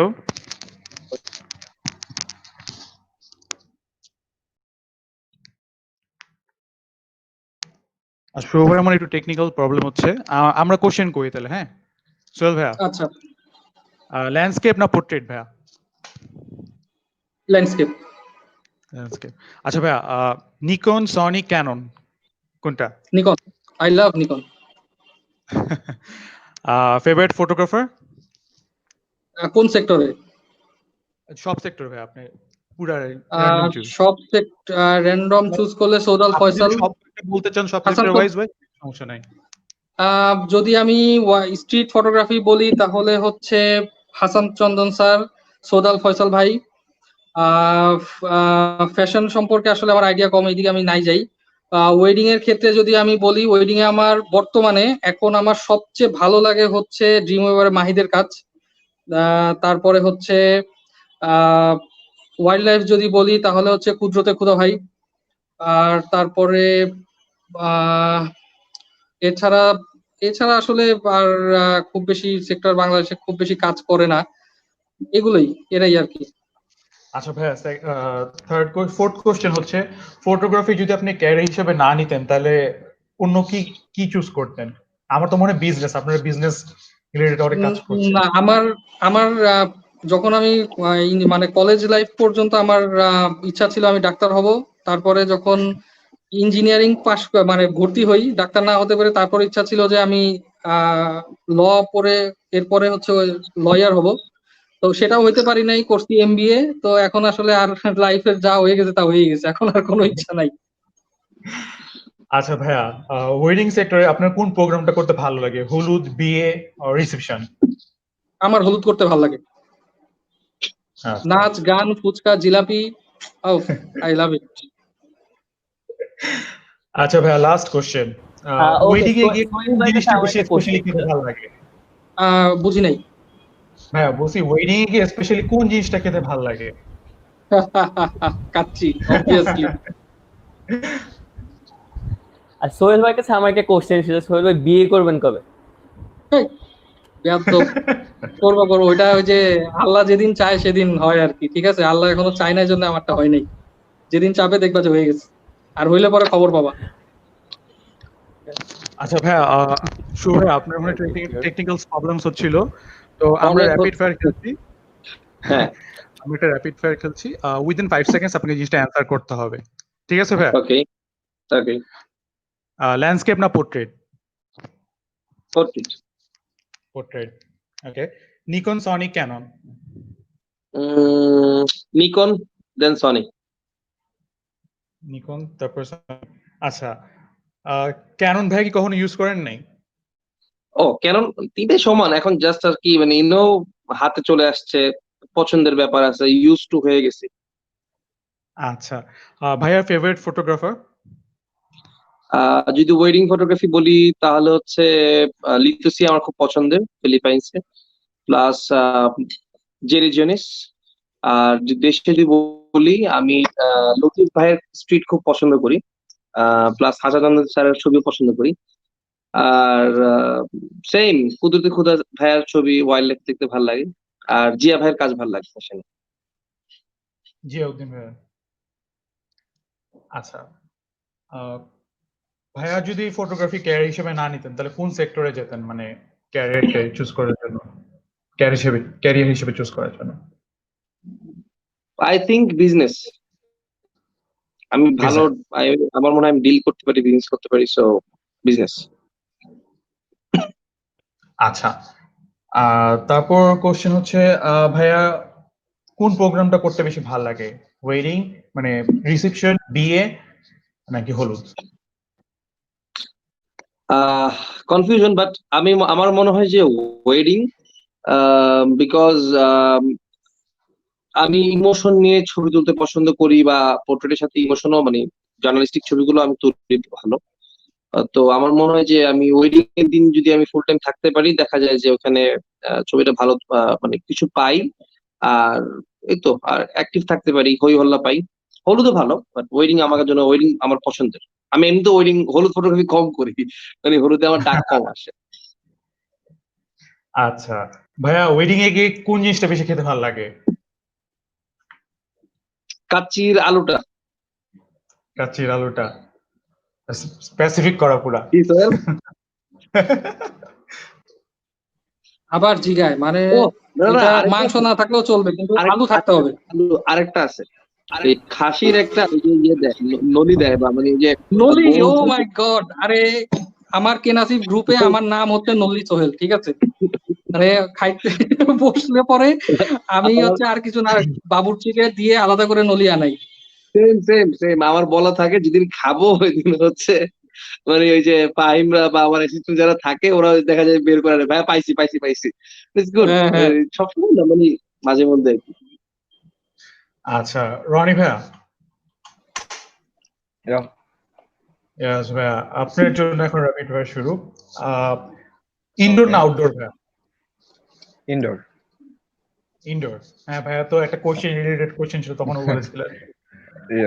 আচ্ছা ভাইয়া, এটা আসলে, আচ্ছা কোশ্চেনটা করি, ট্রেডিশনাল না ওয়েস্টার্ন? আর এটা আসলে গেট আপ বলতে পারেন না, তো থিম বলতে পারেন আর কি। ওয়েস্টার্ন। ওয়েস্টার্ন, আচ্ছা। ট্রেডিশনাল নিয়ে ভাইয়ার কাজ, আরবের কাজ তো অত বেশি একটা ওয়েস্টার্ন থাকে না যদিও। না অ্যাকচুয়ালি আমার দুইটাই পছন্দ, বাট যদি কম্পেয়ার করতে বলেন তাহলে ওয়েস্টার্ন বলবো। ওয়েস্টার্ন, ওয়েস্টার্ন, আচ্ছা আচ্ছা। Yeah. আচ্ছা ভাইয়া, কোনটা ভালো লাগে মানে পছন্দের, ক্যানন, নিকন আর সনি? ক্যানন, কজ আমি ক্যানন ইউজ করি। আচ্ছা আচ্ছা আচ্ছা। Favourite photographer? Nima Benati. আচ্ছা, She's a Italian female photographer. Italian female fashion photographer. Fashion photographer. Yeah. She's a woman. আচ্ছা। ভাইয়া, আপনি যদি ফ্যাশন ফটোগ্রাফি ক্যারিয়ার হিসেবে না নিতেন, তাহলে কি করতেন? অন্য যদি অন্য কিছু করতেন? Fashion industry related something, but I can't mention the name. বা পদ যেটা বলেন। But something fashion related, of course. আচ্ছা আচ্ছা ভাইয়া, যদি ইন ফিউচার কোনো ব্র্যান্ডের সাথে কাজ করার কথা বলে, হ্যাঁ, আপনি কি কোনো পছন্দের ইন্টারন্যাশনাল ব্র্যান্ডে কোনো কাজ করার ইচ্ছা আছে? আমার তো ইন্টারন্যাশনাল সব ব্র্যান্ডের সাথে কাজ করার ইচ্ছা আছে, কয়টা নাম মানে বলবো? যে আমি বলি গুচি, সিকে, ভিক্টোরিয়া সিক্রেটস আছে। ওকে, সো ওইদিকে পার্সোনাল টেস্টের দিকে পড়তে গেলে আমার ভার্সাচি অনেক পছন্দের। ভার্সাচি, তো maybe, yeah. Thank you so much Roni ভাইয়া। ভাই, আমাদের র্যাপিড ফায়ার রাউন্ডটা শেষ। থ্যাংক ইউ সো মাচ ভাইয়া আসার জন্য আমাদের লাইভটাতে, আমাদেরকে এত ইয়োধদেরকে ইন্সপিরেশন করার জন্য। এখন ভাইয়া লাস্ট একটা তিনজনের কাছে একটা সেম কোশ্চেন, একটু শর্ট করে বলবেন, আমাদের লাইভটা প্রায় শেষ পর্যায়ে। ইয়োধদের উদ্দেশ্য যদি কিছু বলতেন, কারণ আমাদের এখন একটা প্যান্ডেমিক টাইমে যাচ্ছি আমরা, তো আমাদের স্টে অ্যান্ড সেফ থাকা উচিত, বাসে থাকা উচিত। তো এর রিলেটেড যদি ছোট করে একটু সবাই একটু বলতেন। আমরা শুভ ভাইকে দিই শুরু করি। আই উইল সে যে বেকার বা মানে লেজি হয়ে বসে না থেকে যেটা ভাল লাগে কাজ করতে, সেটা নিয়ে কাজ করি। যদি ফটোগ্রাফি পছন্দ হয় বা ফটোগ্রাফি শখের থাকে, দেন ফটোগ্রাফি করি। অথবা যদি মনে হয় যে কোনো একটা নতুন বিজনেস দাঁড় করাবো বা করবো, ই কমার্স করবো, দেন ওয়েবসাইটটা করে ফেলি, ফেসবুকটা করে ফেলি, বা পেজ খুলি, অথবা ডিজাইন বা মার্কেটিং এর, ব্র্যান্ডিং এর যে ছোট ছোট জিনিসগুলো আছে সেটা সাজিয়ে ফেলি। এই তো, ব্যস্ত রাখি, সময়টাকে নষ্ট না করি, এন্ড এজ ওয়েল এজ ফ্যামিলিকে সময় দেই, ফ্যামিলির সাথে কিছু করি, বাবা মাকে হেল্প করি, ওয়াইফ থাকলে ওয়াইফকে হেল্প করি, কাজে হেল্প করি। এই রনি ভাইয়া থেকে শুনিনি, তাহলে রনি ভাইয়া আপনি যদি কিছু বলতে চান ইয়োধদের উদ্দেশ্যে। সো ফার্স্ট অফ অল আমি যেটা বলবো যে আমাদের এই মডার্ন সময়ে বা এই ডিজিটাল সময়ে প্যারেন্টসদের সাথে বা ফ্যামিলি মেম্বারদের সাথে সবার ইয়াং জেনারেশনের কথাই বলবো, যে তাদের বেশ একটা গ্যাপ দেখা যায়। সো আমি বলবো যে তারা যদি পার্সোনাল রিলেশনশিপ বন্ডিং করে প্যারেন্টসদের সাথে, তাদের ফ্যামিলি মেম্বারসদের সাথে, it's a very good opportunity. তারপরে হচ্ছে কেউ যদি প্রফেশনালি কারো যদি কোনো জিনিস করার প্রতি ইচ্ছা থাকে, সেটা ফটোগ্রাফি হোক বা ফ্যাশন ফটোগ্রাফি হোক, ওয়েডিং ফটোগ্রাফি হোক বা যে কোনো সেক্টরই হোক, সে ওই জিনিসটা নিয়ে অনলাইনে স্টাডি করতে পারে, ইউটিউবে স্টাডি করতে পারে। আর হচ্ছে ডোন্ট লুজ হোপ, কজ সবকিছুর একটা এন্ড আছে। ইনশাল্লাহ আমাদের এই প্রবলেমটাও সলভ হবে। তো ইনশাল্লাহ, সো তখন দেখা যাবে যে নেক্সট আপনি কি করতে পারেন বা নেক্সট আপনি কি করবেন সেটা নিয়ে আপনি আগাতে পারবেন। So, আমি যেটা বলবো যে আসলে এখন কিন্তু আমাদের আহ, এটা কিন্তু অনেক বড় একটা সুযোগ সেলফ ডেভেলপমেন্ট করার।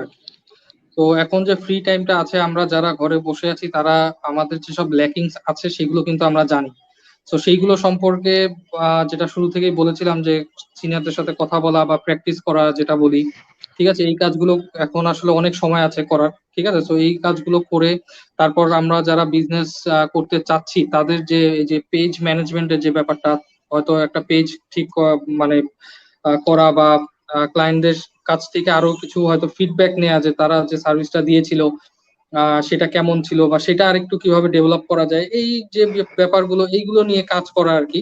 তো দেখা যাবে তখন হয়তো ইভেন্ট যখন আবার শুরু হবে বা তখন হয়তো আমরা এই জিনিসগুলো এখন যদি গুছাই রাখি, তখন এগুলো নিয়ে কাজ করলে পরে হয়তো আমরা আরো নিজেদেরকে আরো ভালো করতে পারবো, নিজেদের কোম্পানিটাকে আরো ভালো করতে পারবো। এবং আমাদের যারা জুনিয়র আছে আর কি, আমাদের সাথে যারা কাজ করে অ্যাসিস্ট করে, তাদেরকে কিভাবে আরেকটু স্কিল ডেভেলপ করা যায়, তো তাদের সাথে আলাপ আলোচনা করা, এই লাইভ স্টেশন গুলো তাদের সাথে করা, ঠিক আছে। তো এইভাবে আর কি আমার মনে হয় যদি করা যায় তাহলে এই টাইমটা একটা ভালো ইউটিলাইজ হবে এবং বেকার বসে না থেকে কিছু করা ভালো আর কি, সেটা যে কাজই হোক। আচ্ছা, থ্যাংক ইউ সোহেল ভাইয়া, thank you everyone for coming. আমি ওদেরকেও বলতে চাই, প্লিজ আপনারা বাসায় থ্যাংক ইউ সো মাচ সবাইকে। প্লিজ আপনারা বাসায় টাইমটাকে ইউটিলাইজ করেন, কারণ বলা যাচ্ছে না কখন কি ঠিক হয়, যেহেতু কোনো লিমিটেশন বলা যাচ্ছে না আসলে। সো জাস্ট টাইমটাকে কাজে লাগান, do something. Thank you so much, do something. Thank you so much Roni ভাইয়া এন্ড জুয়েল ভাইয়া। Thank you Thank you, everyone. thank you so much. Thank you everyone. Technical issue বাবা কাজ তো থ্যাংক ইউ। সবার আশা করি ভালো লাগছে, কথা হবে ইনশাল্লাহ, দেখা হবে, তখন সব ঠিক হবে। ইনশাআল্লাহ থ্যাংক ইউ এভরিওয়ান। ইনশাআল্লাহ ভাই, থ্যাংক ইউ সো মাচ সবাইকে জয়েন করার জন্য। Thank you so much. আল্লাহ হাফেজ। আল্লাহ হাফেজ। আল্লাহ হাফেজ। আল্লাহ হাফেজ।